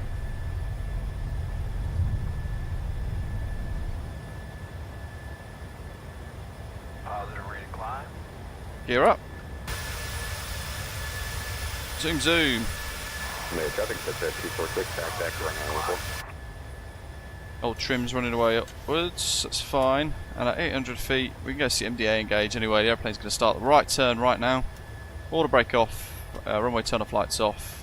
Engines are stable, we're airborne, so engine start switches to off. Everything else looks good. We'll go through the flat traction schedule shortly. Going into climb power now, climb 1. We'll keep the wheel going to 300, our cruise. Flaps 1.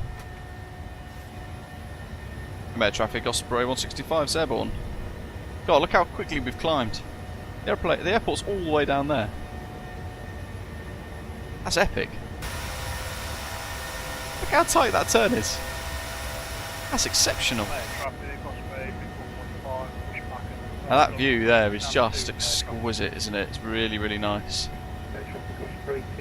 Absolute rocket ship. So gear leaves off, flaps up, no lights. And we are Up and away. Aircraft's pressurising nicely. Getting a beautiful load of colour over there on the horizon underneath that cloud.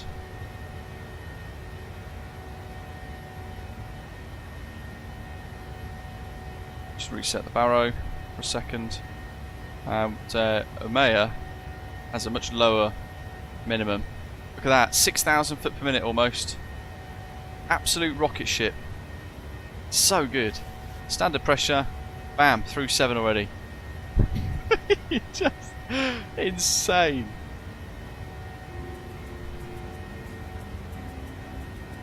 If you want to get your hands on the Swedish Triple Pack, then it is linked in the description of today's live stream, by the way, so you can pick it up down there by clicking the link. And just as a reminder, don't forget to hit the like button today during this special stream of the British Avgeek takeover here on the Orbx official YouTube channel.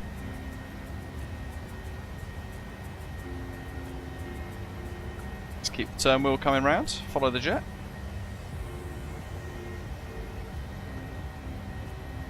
Through 10 already. Landing lights off. Let's release the nippers. Yeah, they are. That's good. Alright, so already thinking about the descent planning because we're going to be arriving just as quick as we departed. So Cat 2 ILS, we can either set the barometric altitude minimum to 1,744 feet, or we flick the collar across to radio, and actually we just set 104. It's just a lot easier. 104.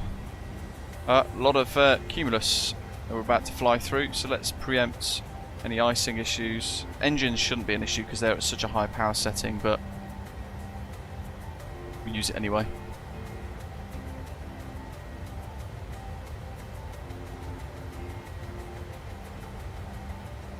Made traffic, expect jet 246, partner runway 14, man. That's +7. Shouldn't be an issue, but we'll use it anyway. And then we want 141 for the inbound course. Nav 1, Nav 2. I don't really want to look down because I know when we punch out through the cloud often it's quite spectacular. So what I'll do is I'll zip through and we'll just enjoy this climb for a little bit.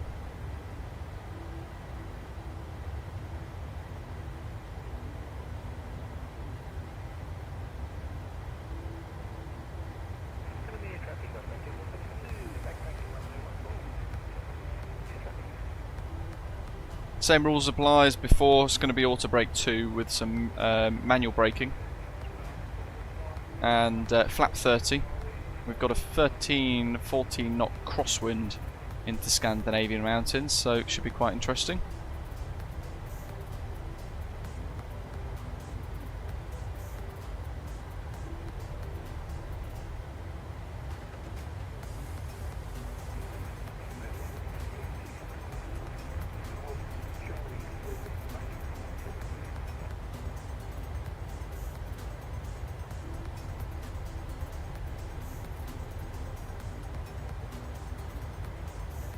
Look at that. Epic.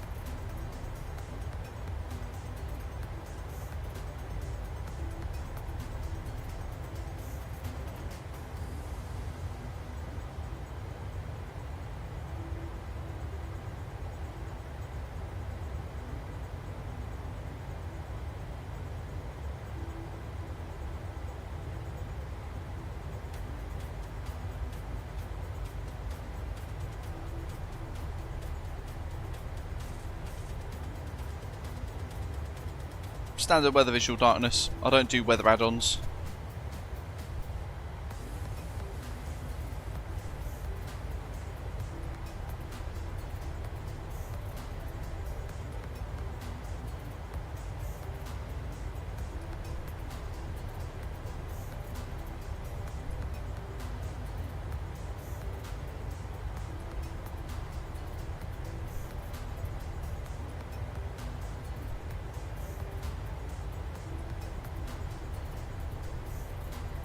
Love this view. Little GoPro cam kind of thing, isn't it?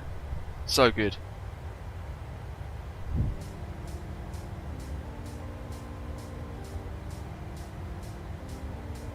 This is the sort of view you want to turn into like a time lapse or something like that. Always looks really good. Alright, let's keep it simple. Let's do another random number generator for you guys to be in with a chance to win 2 copies that are available courtesy of Orbx for the the Swedish Triple Pack for Microsoft Flight Simulator. So throw your number in and we'll generate it. I've already got one number ready, and whoever gets closest wins.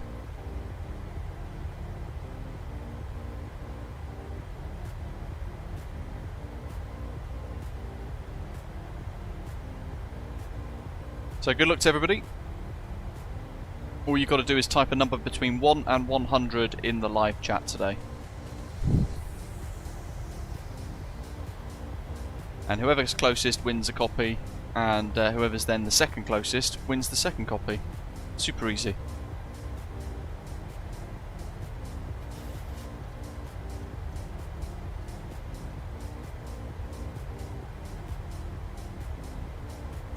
Okay, even now, climbing at like 3,700 foot per minute. This thing is so quick at climbing up to cruise. We could have actually probably got to 38,000. Which is what Simbrief kept trying to tell me to do. But I thought, no, we'll do 30 because it's only a low sector.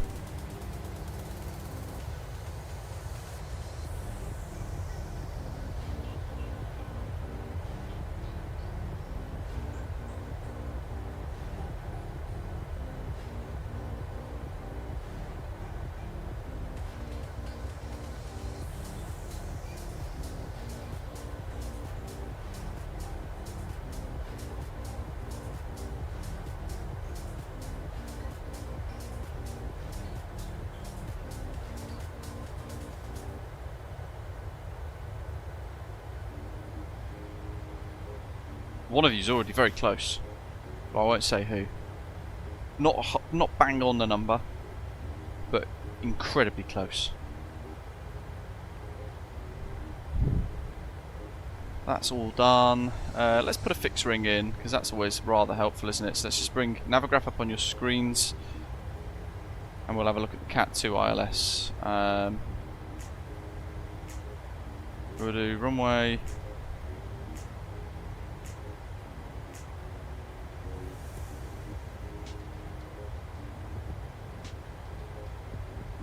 How is it in here? RW15. We'll do 8 and 4. Kind of fairly generic. They always seem to work quite well. And then we've got QNH. Just go and have a look at the weather here. Scandinavian Mountains. There it is, 13 knot crosswind on the left of the screen. 230 at 13. QNH 1002. So some low pressure in the region here today. That's already in there actually. So I'll set it here. 1002, 10955.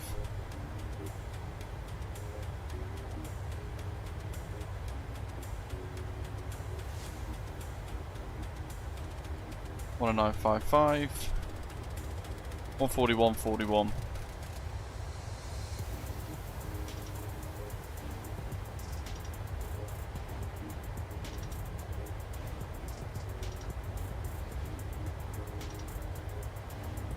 There's an RMP approach there as well. The RNAV arrivals, they're kind of from Imbes look from the south. That doesn't really help us today. And then the NISGO, which is from the southeast as well, doesn't really help us because there's the airport there. Hence why we're doing a direct. So instead of flying over the airport to come back on ourselves, we're going direct to KS 854, then 851 and in. Good evening, MPS Gaming. How you doing, mate? Hope you're well. If you want to be in with a chance, just as a reminder, I know some of you like MPS have just tuned in, one of our channel members over on the British Avgeek channel. You've been with a chance to win one of 2 copies for the Swedish Triple Pack, courtesy of our friends at Orbx. Just choose a number between 1 and 100 and put your answer in the live chat. Nice and easy. We've got a number randomly generated already, so I know what that winning number is, and we'll draw the two closest in the chat.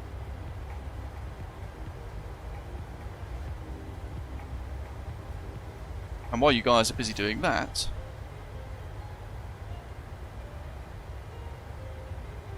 we've got just do my in-flight calculations for touchdown. Weights, I'm gonna round that to 50. What?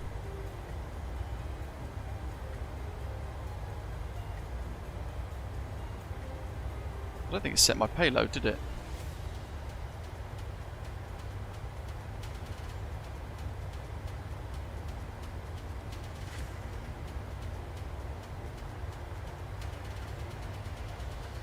No, it didn't.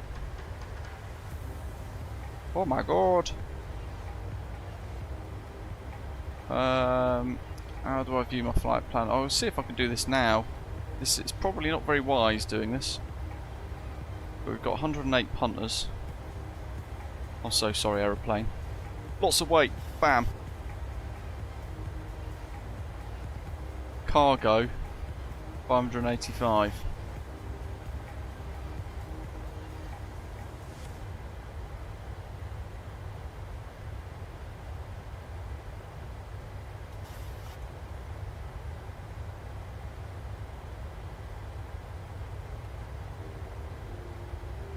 I don't know if I want it to be precise.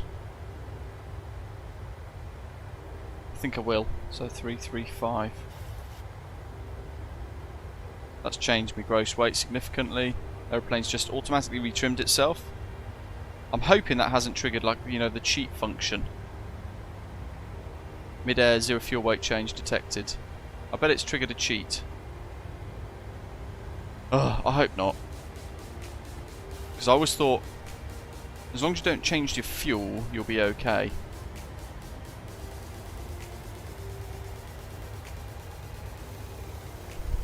Which now means I can use the performance tools again. So what have I got here? That's all good. 40.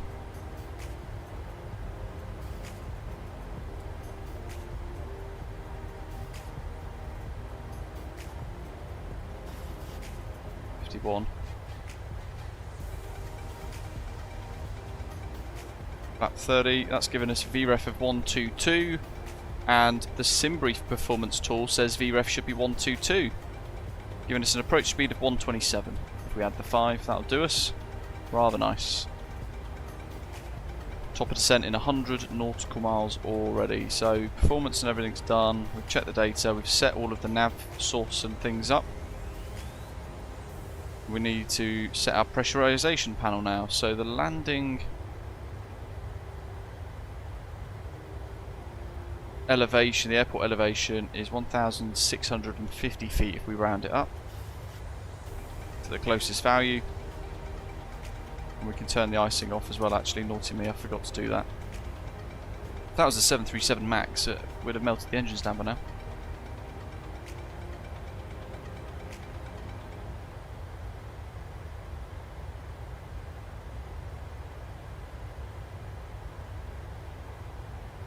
Let's have a little look. Volanta, Bosch.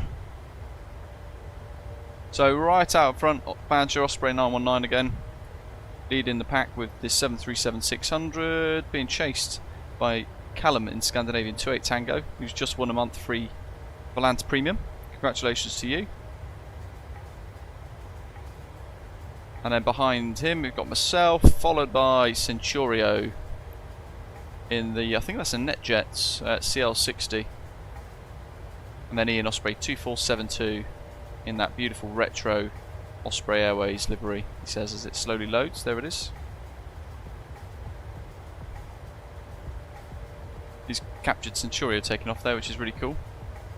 Who else have we got? Osprey 27 Alpha, that's Paul flying away, and we've got Greg Osprey 5145 airborne now as well, followed by Dax TV.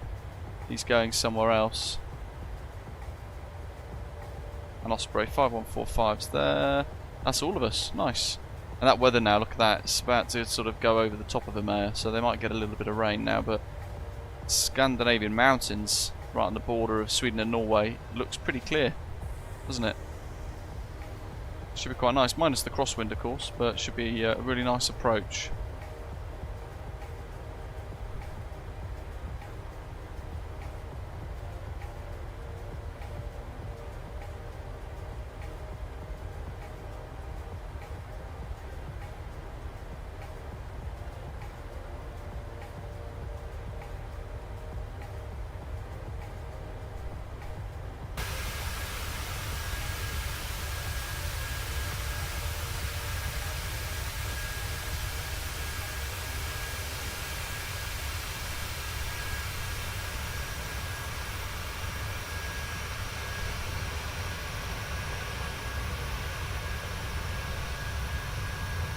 I might have to check the new Sky wiki thing now for our virtual airline client, see if the 0 fuel weight change means that it's balked it. Hopefully I don't get a cheat thing.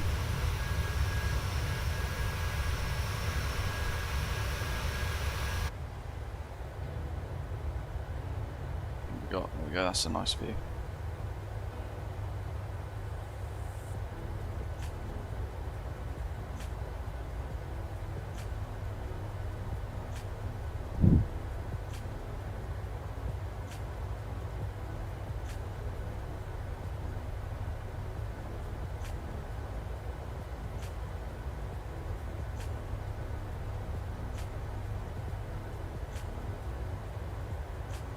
Rating system, here we go. Mid-air 0 fuel weight change.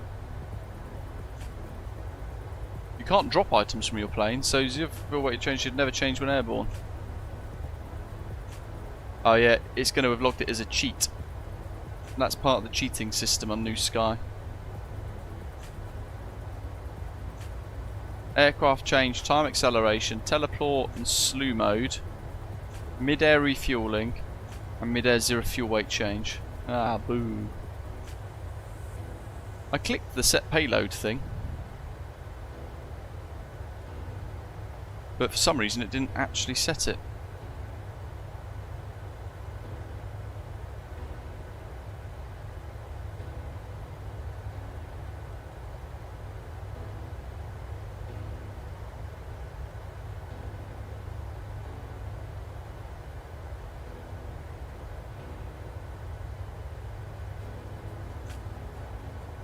Fair bit of high level cloud around here as well.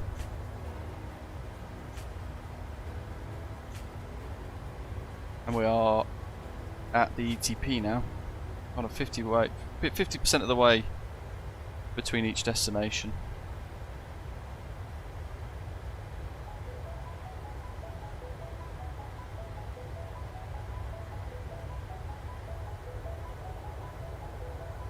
Yeah, I should have known visual darkness, to be fair. It loaded the fuel okay, but not the payload. I should have just left it.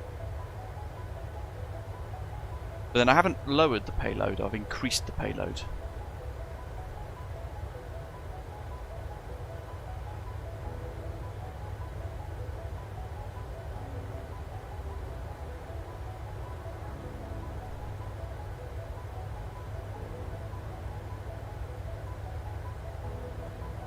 I think you guys will be able to expect other content creators doing things like this, taking over the Orbx YouTube for a day. Hopefully you're all enjoying the format. In relation specifically to the Swedish Triple Pack that we're checking out today, it's just shy of 40 Australian dollars in total, whatever that is in the currency that you use, depending on the tax and all the rest of it. It's always hard to pinpoint precise costs for people around the world with add-ons in flightsim. But yeah, 3 airports. Kiruna, which is where we've begun, Umeå, that we've just taken off from, and Scandinavian Mountains, which is where we are now flying to.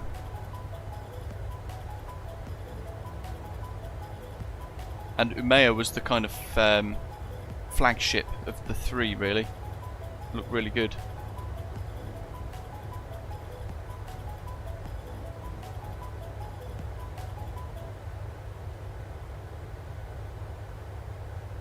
And then Scandinavian Mountains is located in the middle of the mountain range between Sweden and Norway, surrounded by ski resorts, And I've got it right now, a Chinook doing about 100 feet over my house. That is incredible.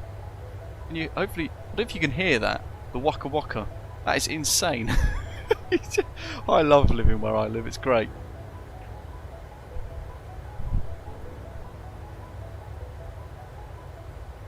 Yeah, lots of domestic routes for seasonal connectivities, and even routes to London and Amsterdam as well during kind of the ski season, which is pretty cool. And they've, for Scandinavian Mountains Airport, they've got custom ground service equipment and ground imagery based on 7cm per pixel ortho, which is really nice. And each airport's got their own custom GSX profile included in the package. You just have to grab it and put it in your Virtuali GSX folder so that GSX can read it. And toggleable statics.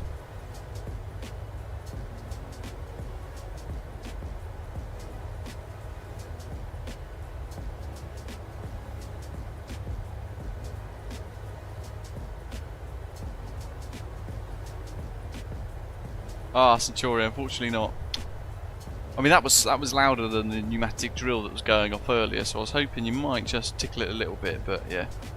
The other day the cloud was really low, and all of a sudden I can hear it coming in the distance, and I thought, I can't believe they're flying in this. It's proper pea soup from about a couple of hundred, just a few hundred feet up, and all of a sudden it appears over the top of the roof, probably maybe 50 feet above the roof, doing, I'm going to say 120, 130 knots, and goes zipping round the edge of the houses, over the trees, disappears again, flying low and fast underneath the cloud.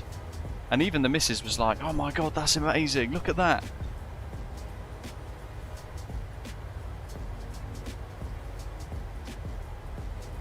Centurio, descent speed, mate, 273 knots on conversion.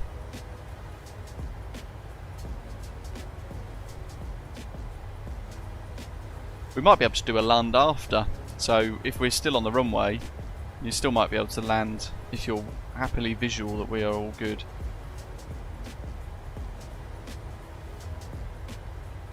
Oh, Ian, all the time, isn't it? Every time we do a hot turnaround, I miss something.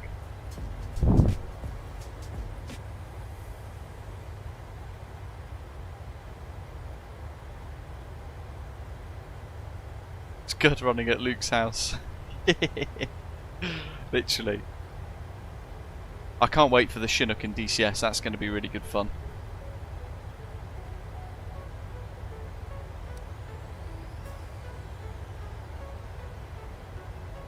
I mean, Centuria, you might know a little bit more about it with the helicopters and things, but how does it work, dropping troops off and all that sort of stuff in something like DCS? Are there do you have to set keybinds for it to kind of load and unload the troops, and or is it something that happens automatically? Because I really want to get into the helicopters in DCS more, like the Apache. I really want to get my head around that a lot more. But it's all the weapon systems in the Apache that I kind of struggle with as well. I'm determined to do some more learning with that though. Currently it's all through the radio menu, got you.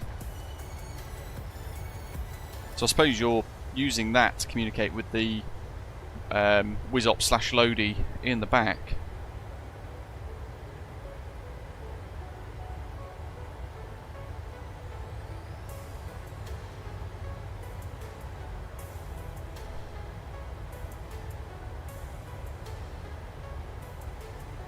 Yeah, Visby's got some ATC.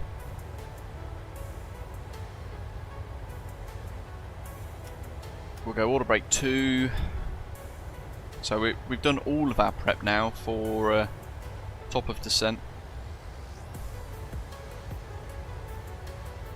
Might change the cruise.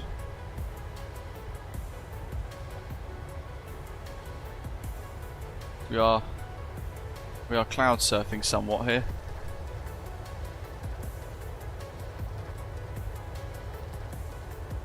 Ian, that's impressive. You got to flight level 400. Love it.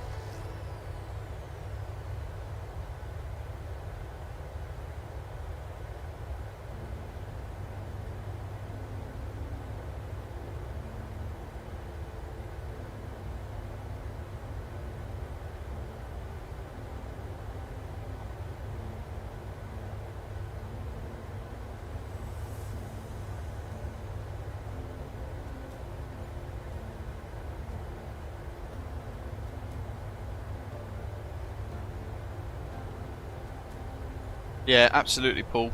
It creates a really nice natural separation, doesn't it? So we end up with about sort of 2 to 3 minutes, which is precisely what we want.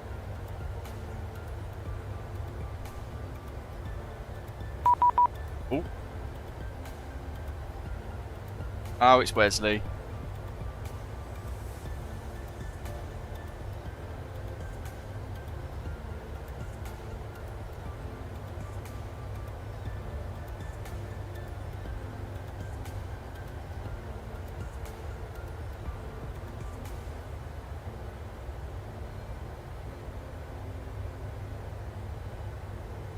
Hello to Wesley. You're watching somewhere in the background, flying around in Speedbird 99999, I'm sure.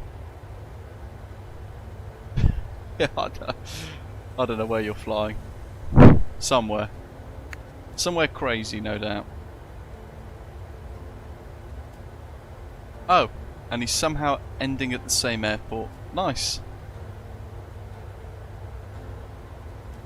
Ah, we'll be alright, MPS. We won't need to backtrack. For this one, we're landing on 1.5. So we're going to head in 1.5 and then we just roll and vacate, nice and easy.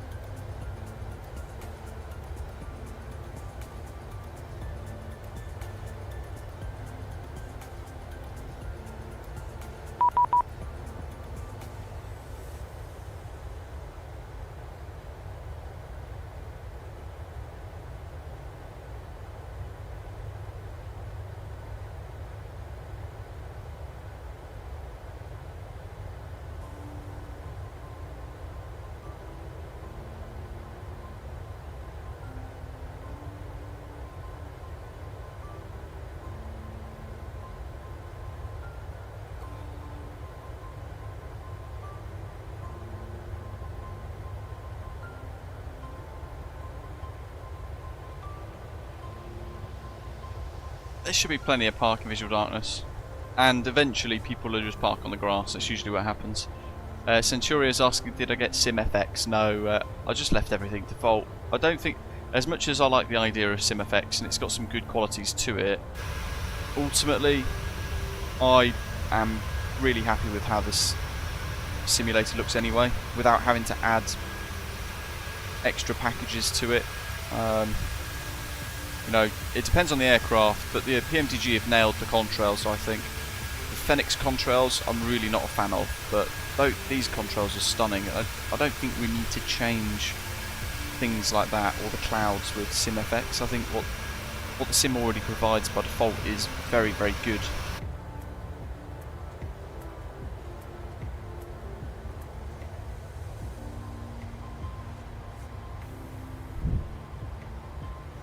That whopper of a headwind, 50 knots, slowing us right down.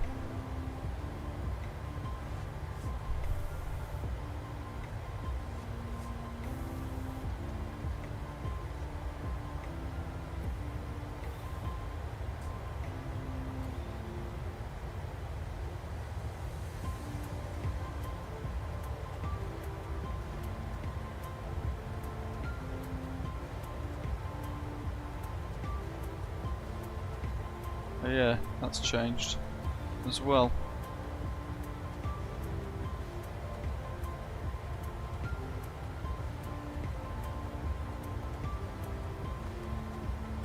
It's a bit better.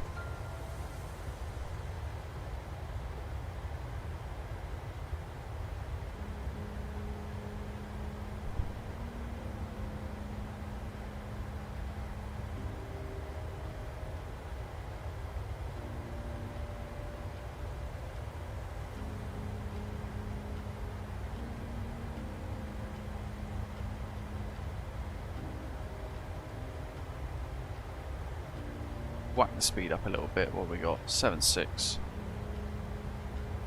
We'll brake 2. Top of descent's coming up fairly soon, and we want a descent to 4,000. We'll call it 4,500.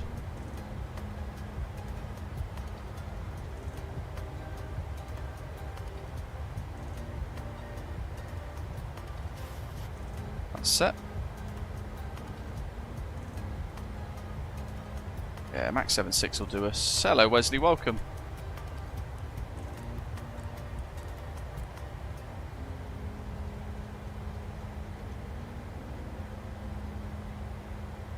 So that's 141, 109.55, they're active. We'll just give them a little wiggle.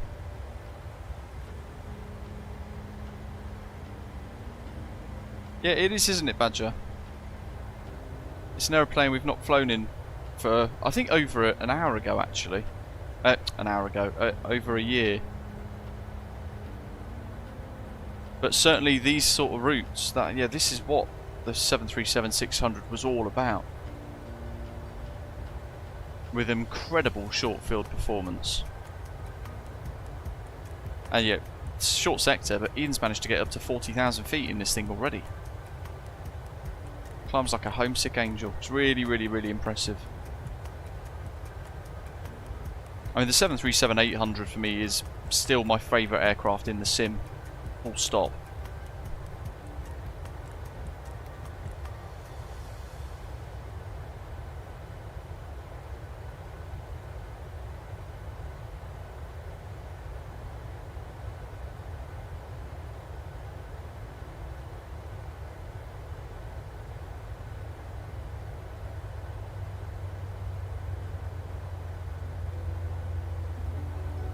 And you can see now on Volanta, the original route that we had, which had, I think it was an approach on 3-3, wasn't it? You can see how we're actually splitting off from Atomi and working out more westbound to intercept the ILS from the other way, so crossing into Norwegian airspace imminently on the way in.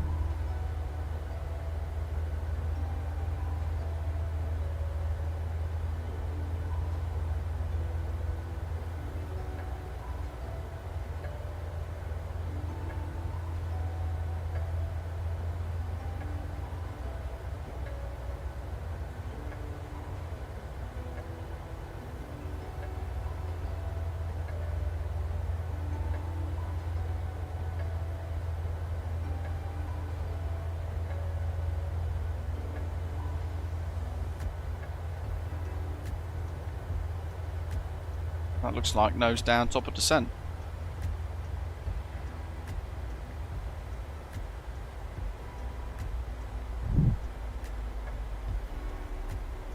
$16 knot crosswind will be fun indeed for me, and certainly more so for you in your private jet, Centurio.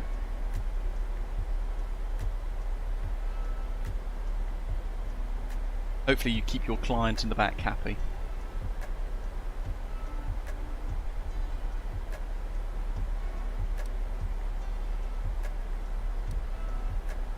About 45 miles until the ILS. Drag required. That's because it's trying to get us back down with the speed there, but we'll leave it for a little bit because it is doing fine still.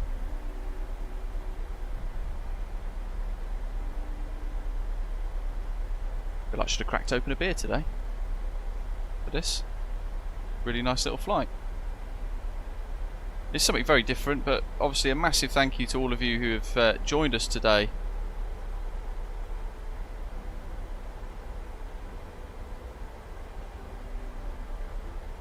On the Orbx official YouTube channel for this little takeover. And tomorrow over on the British Avgeek YouTube channel, back to normal. We are going to be on DCS because I'm having an absolute blast with that. So I'll be in the Heat Blur Simulations F4 Phantom, giving that a whirl as well. Various things, mostly probably online multiplayer stuff, and failing that I might do some of the included campaign missions which are part of it, which are really quite cool.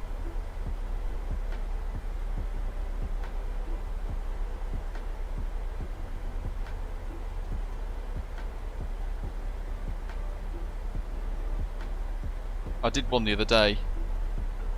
Did pretty good until some MiGs appeared and then got destroyed by them. But I'm working on it to create like a pre-recorded video for you guys to show how exciting the F4 Phantom is and how some of its kind of mission capabilities were unparalleled.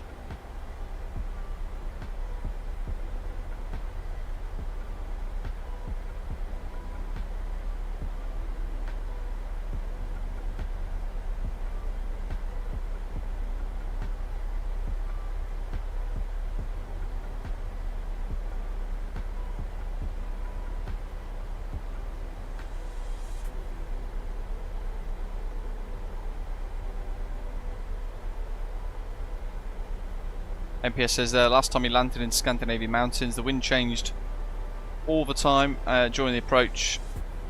It was like it was turning like a circle in the wind between the small hills. Yeah, I suppose that the layout of this. I wonder if there's any warnings about it in the charts actually. Yeah, I suppose the hills on each side would probably mean that the. Oh, I don't want that. Where is it?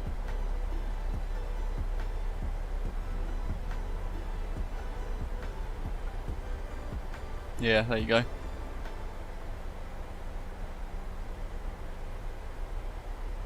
Probably mean that the wind's kind of whirling around inside the valley.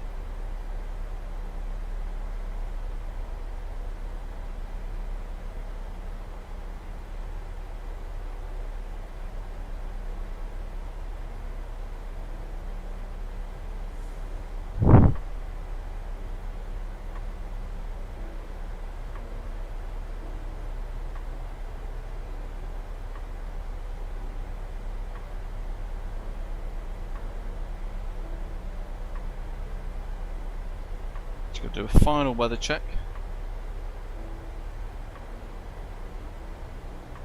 15 knot crosswind, and I'll put the meta in the live chat for you folks. We've got variable winds, like MPS Game was saying, the wind kind of swirling around. There's the meta in the live chat. Winds 240 at 15 knots, variable between 220 and 280. All the nines broken at 5,700 with an unknown cloud type, 19 degrees Celsius for the temperature, dew point 0.5 degrees. QNH now 1011, so I'm just going to update my settings there on the aeroplane.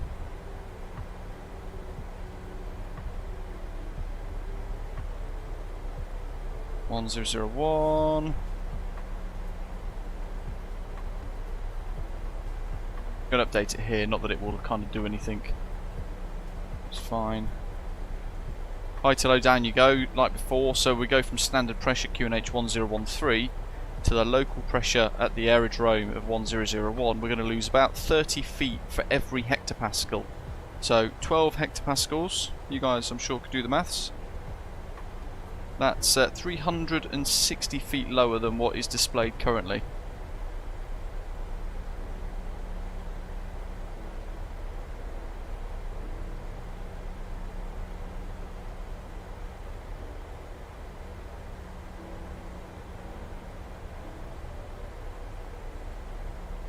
And we've got our 2 decel points coming up now as well.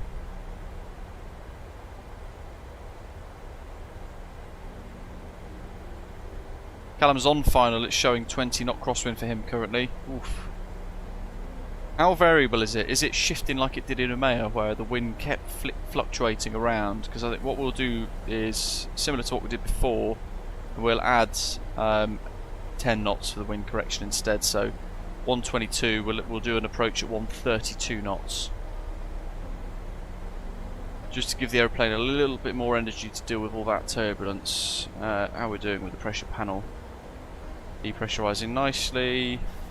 Altitude pressure panel set, cross-checked, everything else is good. Let's get the seatbelt signs on.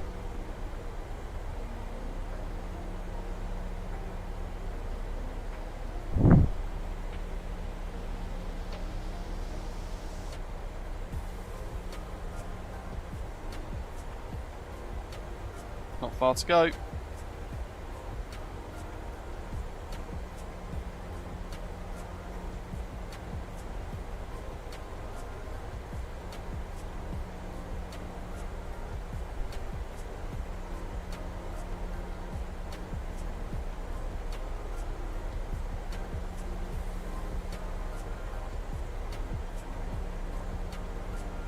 And pretty much where it says decel, that's the Norwegian border. It kind of cuts across our approach path.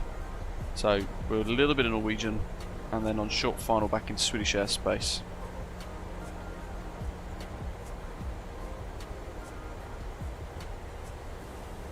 And then when we get on the ground, we'll draw the 2 closest winners for the score. For that random number that we got generated.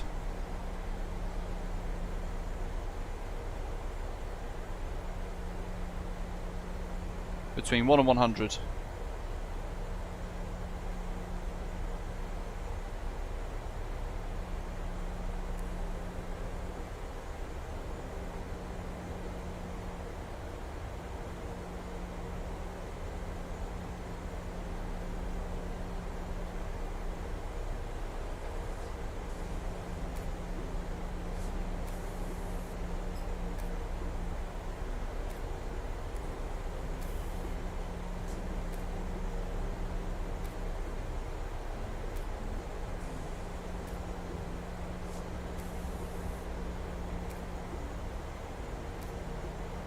couple of close ones.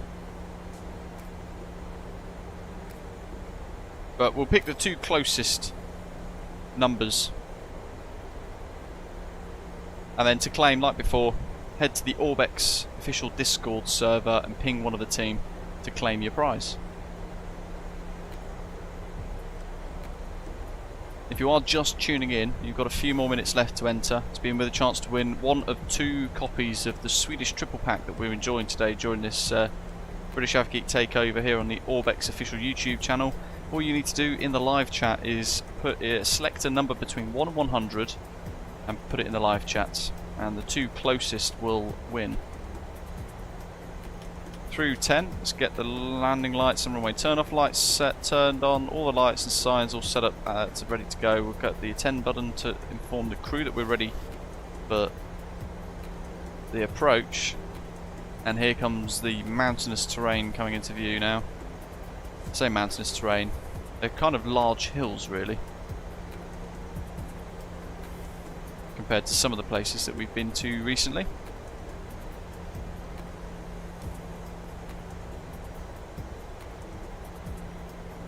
Heading mode, that's all good. All the brakes set.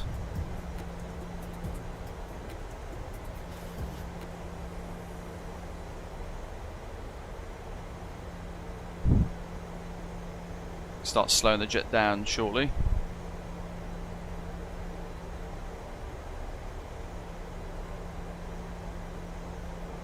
Visual darkness, no. No, obviously not.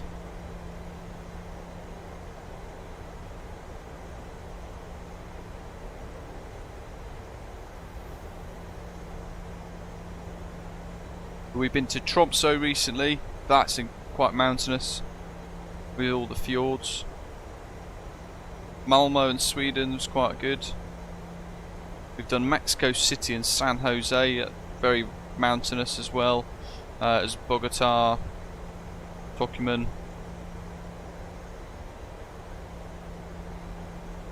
So we've done quite a few actually. When you think about it, we've done a hell of a lot of mountainous regions recently. Actually, I do like a challenge with a bit of terrain. It certainly in MSFS it makes the scenery pop quite a bit. I mean, that's beautiful, isn't it? Look at that, stretching off in the distance. That is Norway. That is Sweden.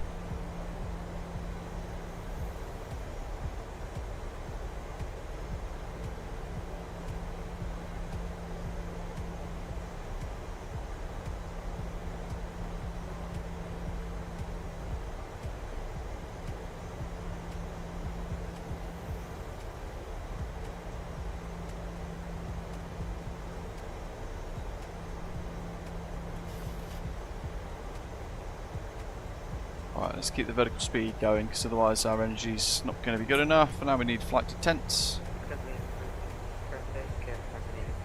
Standard pressure, high to low, down you go. I'm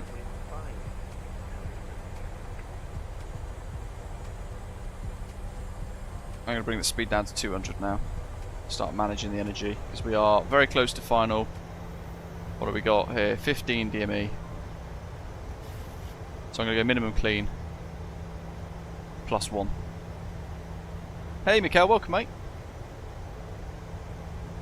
Scandinavian Mountains traffic, Osprey 165, Boeing 737-600, 6,000 feet, QNH 1001 at Kilo Sierra 854 inbound for the ILS runway 14 approach. All reports established.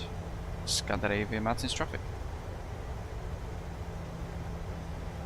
Or Saarland actually. Is it Saarland technically?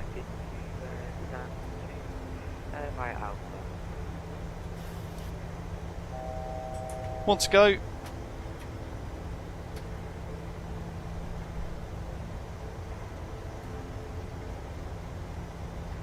Just going to set for 141 ready. And 800 foot per minute will do us nicely. Flap 2.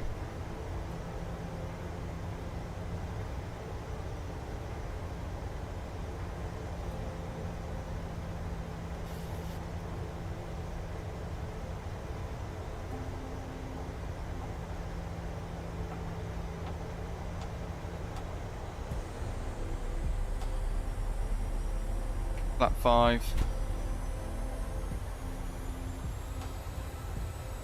Pause the music. Silent traffic, yeah. I was just looking at the notes, the charts. It says Salen, I just noticed on the top.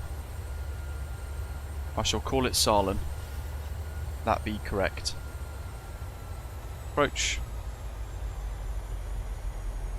Glide slopes armed, locks active. CMD A and B. 4500. Got a hold. There's the airport. Flap 10. Silent traffic, Osprey 165 is established 12 miles ILS 14 to land.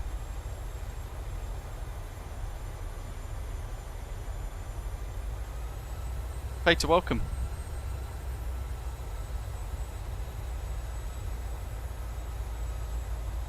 Salen. Interesting. Let's arm the speed brake. That's all good, that's all set. Park brakes off, ready for the mist. Make sure I've got my charts ready. Mist approach for this is climb straight ahead to 5,200, turn left, max 210 knots, and join the hold. And there's the airport.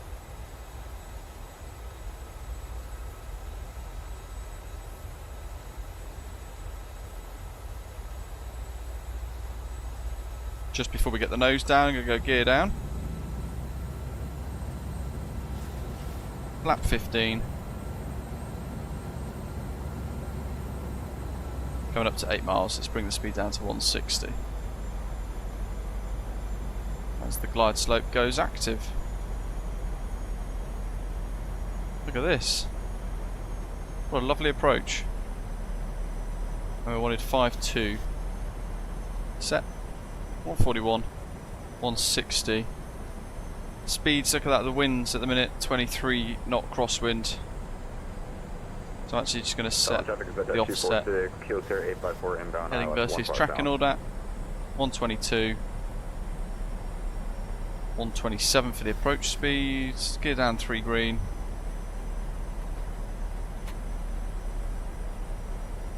Lap 25.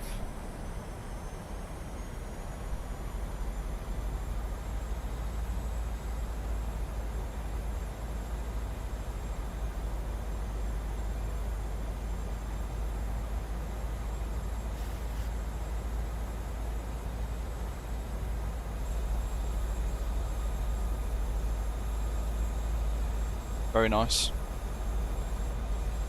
Look at that. Spectacular part of the world, this. Look how much we're crabbing into wind. There's the runway, right in the middle of the screen. I love a challenge. In the old dinky jet. Let's do it. Silent traffic, Osprey 2472. Descending through 7,400, taking vectors heading currently to 127, flap 30. Separation for the aircraft in front. Expecting the ILS for runway 15 will report as established. Silent traffic. A lot of crabbing going on at the moment. 3 miles to go.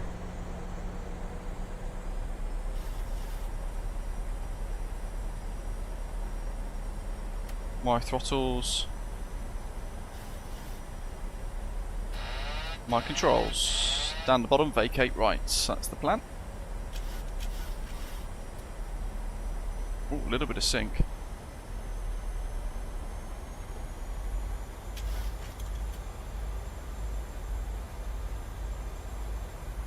Crabbing all the way down. Have a bit more sink going on here. Let's just rectify that real quick.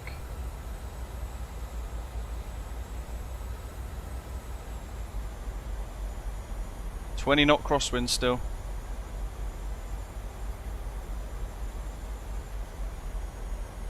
Pitch and power, pitch and power. 500. 400. Lots of crabbing. Gonna have to go to the doctors after this. 300. So much crab. 2 and approaching minimums. Minimums. Continue. Looking ahead. 50. 30. 20. 10. Just bringing the rudders back. There we go, baby.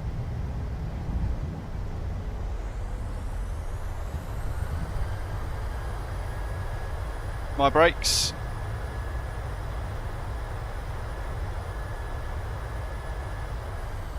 And reverses off. 2, 1, 2. Bam.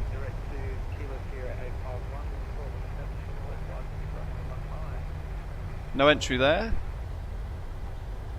And we'll vacate Alpha. Right, we'll get parked up and then we'll draw 2 winners. So if you haven't yet entered, folks, now's your chance. Pick a number between 1 and 100 and pop it in the live chat. Whoever are the 2 closest will win a copy of the Swedish Triple Pack, courtesy of our friends at Orbx.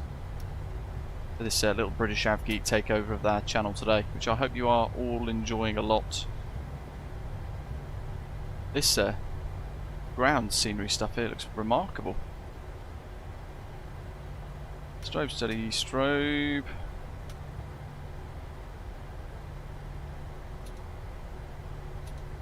A bit of dual bleed action going on. Just going to reset this. Can't see Centurio yet. Sound traffic at 246, 5 miles on runway 15 pounds. Get this sorted out. And I'm going to pick a stand. 3 is probably a good one.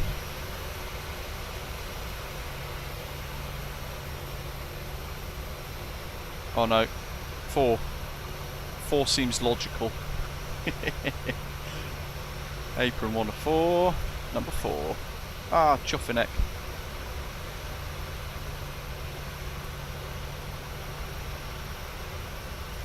Aviator. Change. Apron. 3. No. Aviator.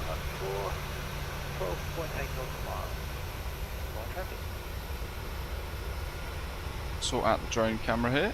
We can try and spot some of these touchdowns real quick.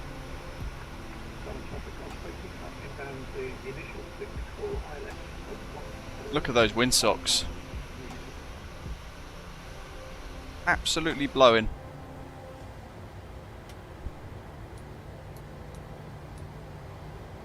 Right, let's get parked. It's a race against Centurio's on final in his little private jet. His caviar's going to go off.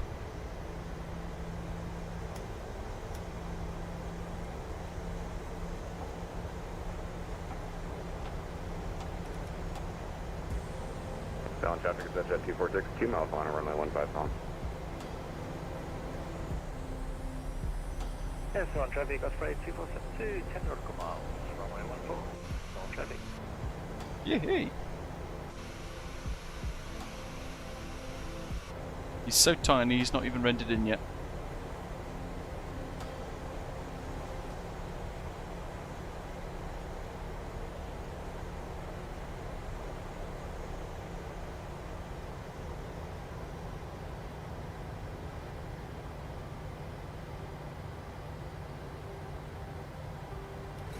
Brakes. Power. Touchdown. Oh, look at that. He's getting blown all over the shop. I mean, that's going to be really hard work for him in a private jet. Always going. He's going around. 15 miles ILS, 14.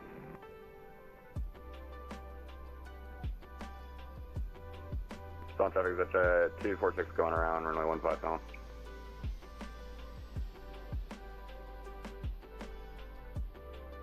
Off he goes for an attempt again. Better to go around and smack it down because it's pretty hard.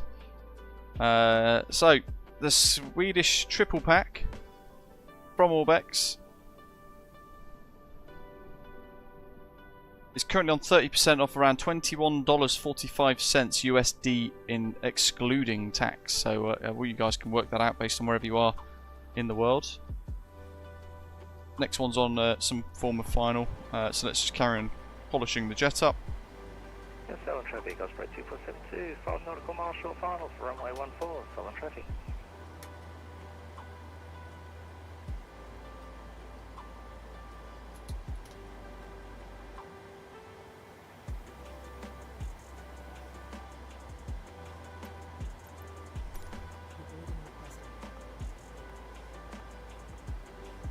Here come the little dinky steps. And I'm just going to change the time. Oh, yeah, we're in the midnight sun era, aren't we? Yeah. Oh, look at that. It's like a movie scene, that. When we go back to the terminal, I'll set the time to a different thing. So, Ian's on short final, Greg's turning final. We've got Paul right next to him as well by the looks of it.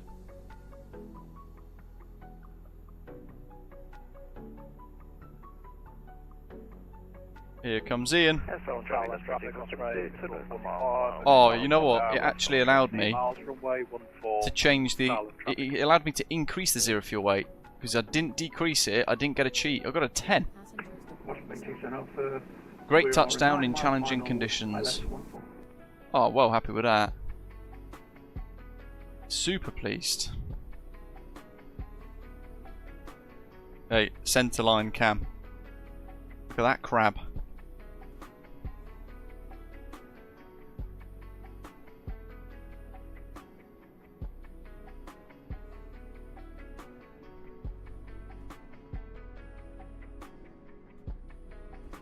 It's the PMDG 737 that it's using, so it's copying the same state that my aeroplane's in, hence the doors are open. Always looks weird.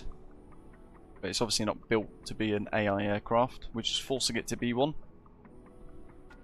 Lovely and stable. Absolute whopper of a crosswind. Whee! Nicely done. Nicely saved. Tough conditions. Beautiful retro jet. Here he comes.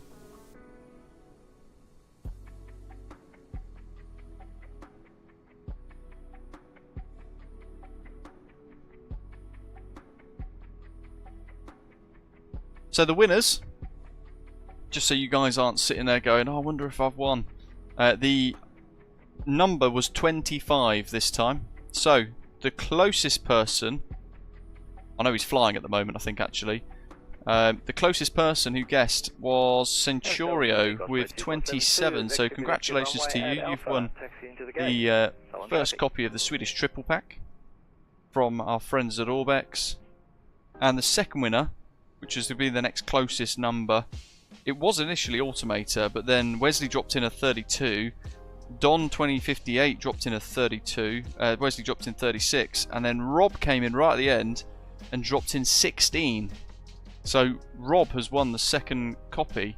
So big congratulations to you, Rob Warrilow and Centurio Romanus. You guys have won both copies there of the Swedish Triple Pack from Orbx. But massive thank you to all of you who took part. I hope you enjoyed today's live stream. We've got 3 to land though, so we, as always, will wait for these guys, watch them and all the rest, and we'll have a look at the airport scenery as well, naturally.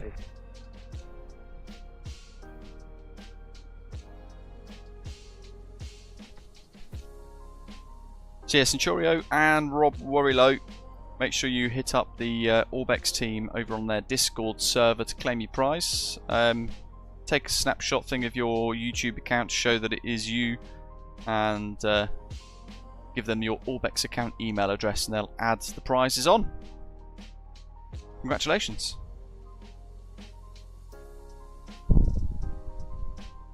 It's our Retrojet A320 coming in now. Very nice. Exciting.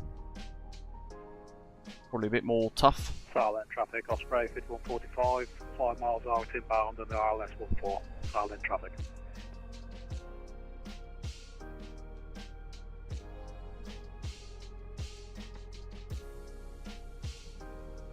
Another one on short final behind him, but he could do a land after. If he knows that runway's going to be clear, he's got enough space to stop in the distance between this guy and the other guy, you can still just commit anyway. And with a layout like this, I probably would.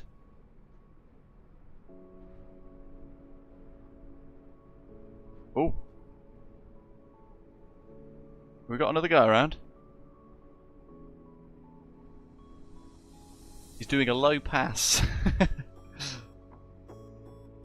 He's doing a low pass to show us the Osprey Airways Retrojet A320. Oh no, he's bloody going for it anyway. Leroy! Oh my god! No way! Oh god. Call the fire brigade, quick! Oh no! Skirt! Oh my goodness, he's going off road. Let's hope he's packed a tent. He's gone straight to the ski resort. That's left plenty of space for him to land. That's a fail. It's not a failure, it's deferred success. That's what I keep getting told.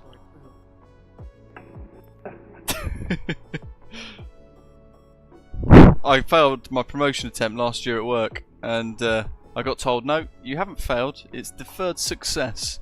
And I looked at them thinking, what stupidity is that? It's a fail. Deferred success. Easy, just going to the overflow parking, Delta Tango, you're right. Touchdown. Another Retrojet. Going old school today with all these. With the shiny metal wing engines. Southern traffic through 999, 7000, descending 4800, ILS 15. It's Wilbur Wesley.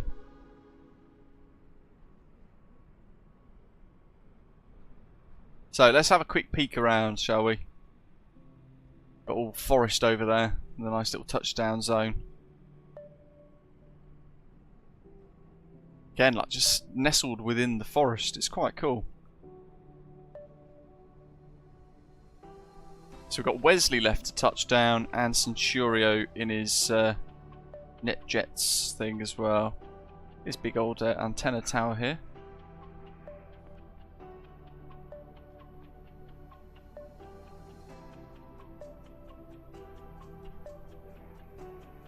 Solid traffic Osprey 5145, clear of runway 14 on taxiway Alpha. I think I left my fillings behind there somewhere. Solid traffic. We don't need fillings.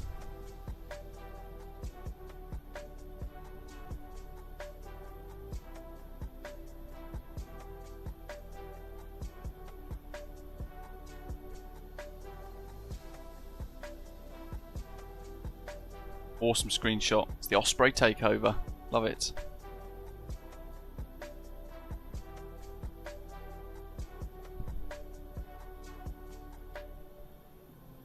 Yeah, another static there, which I think you can toggle on or off.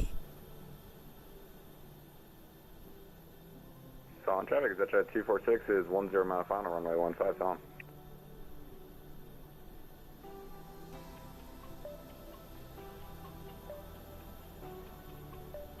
Really cool little airport this, just kind of nestled right off in the middle of nowhere.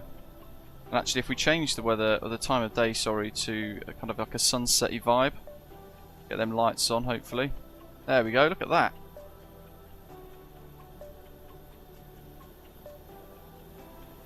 Welcome to Scandinavian Mountains Airport. What a backdrop. Oh, look at the light reflecting off that as well, that is stunning.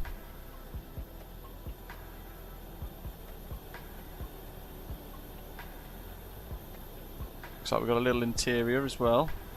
Punch through the glass, look at this. Turning base, runway 15, southern traffic. Snazzy.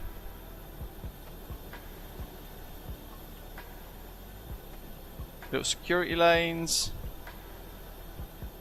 Check-in and all that as well. Tiny little airport with a backdrop. Brussels Airlines operate here by the looks of it as well, which is pretty neat. That's another fantastic airport scenery.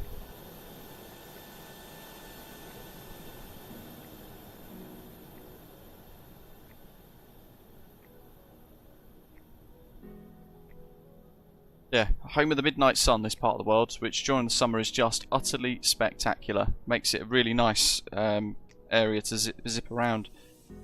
We had it the other day at Tromsø as well. We turned it into, I think it was like midnight, and the sun barely tickled the horizon. Really, really cool.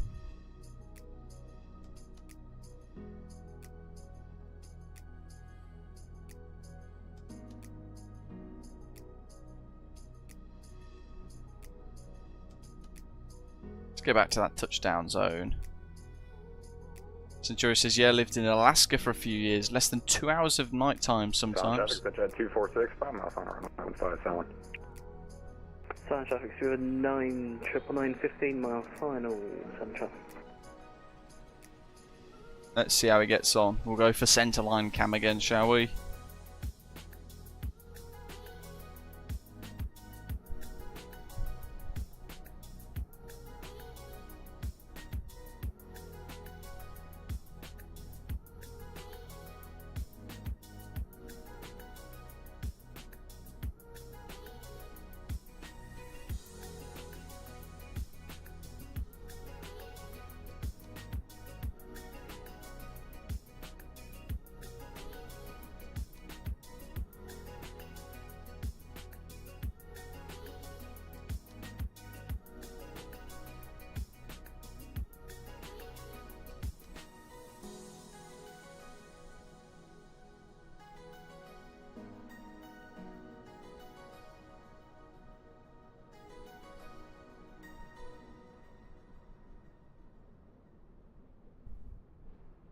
The thing is, because he's in a tiny little aeroplane,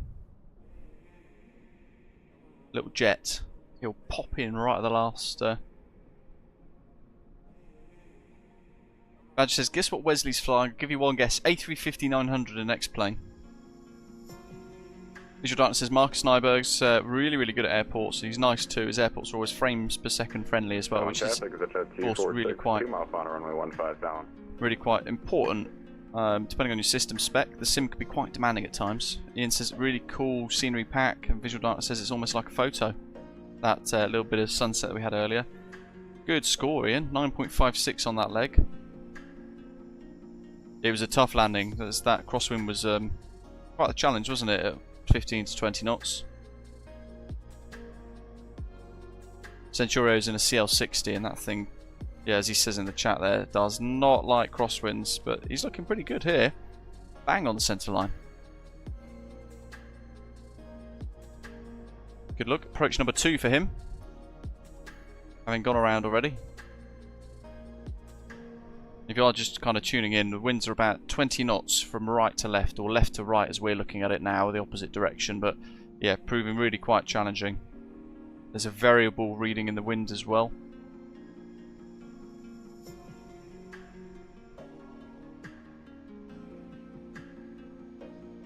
Oh, awesome. Good job. It's almost like you've been flying PC-12s and things, for real. It's down. Nicely done. Now what's Wesley coming in? I can see the strobes. Probably an A350 probably. Is it Badger?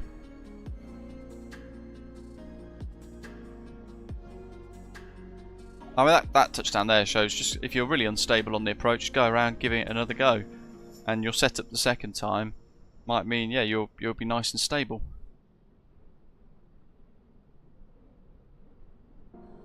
There he is, A350. Of course it is.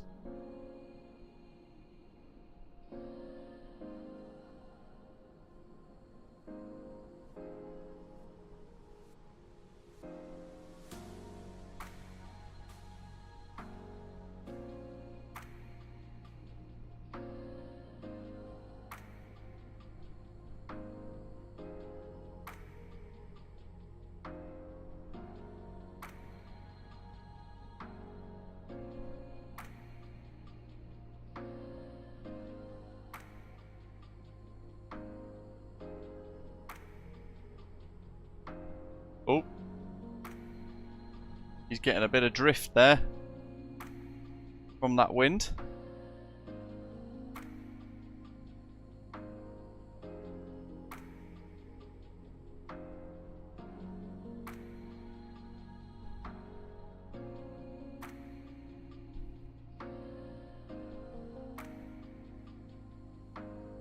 Let's see how much he's crabbing in that, because that A350 is a big bird. Look at that. Just try and sort out, bang on the centre line. Bosh. I've got to say, the British Airways livery on an A350 is absolutely sublime. And I'm yet to fly on one of their A350 1000s, but I really want to.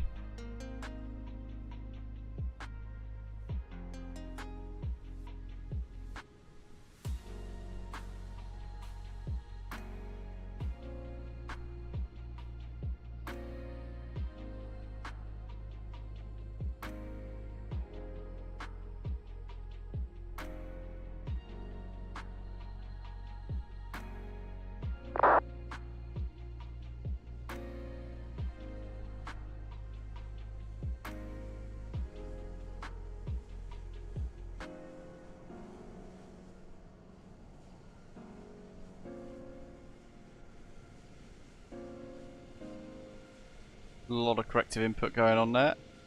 Quite a bit of a crab going on as well. Look at that. But you could, in theory, auto-land this because, not that you would want to, but it's because it's a, it's Cat 3 ILS capable at this airport as well. Look at that stunning livery.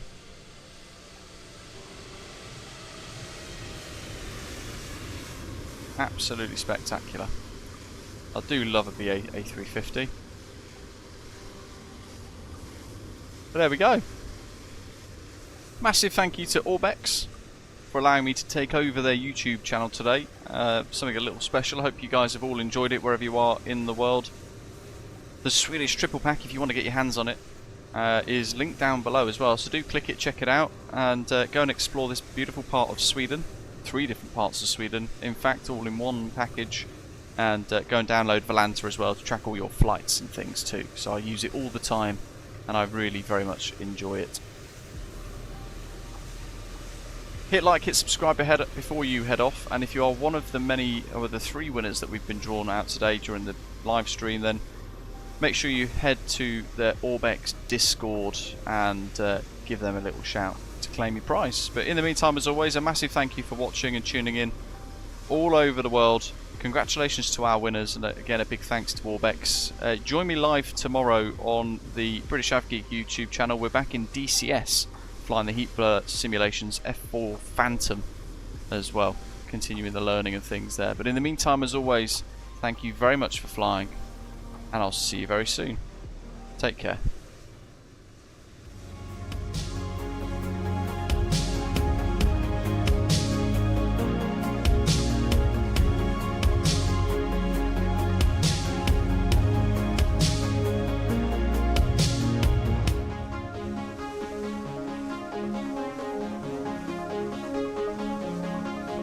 Cheers guys, have a good one. See ya. Bye bye.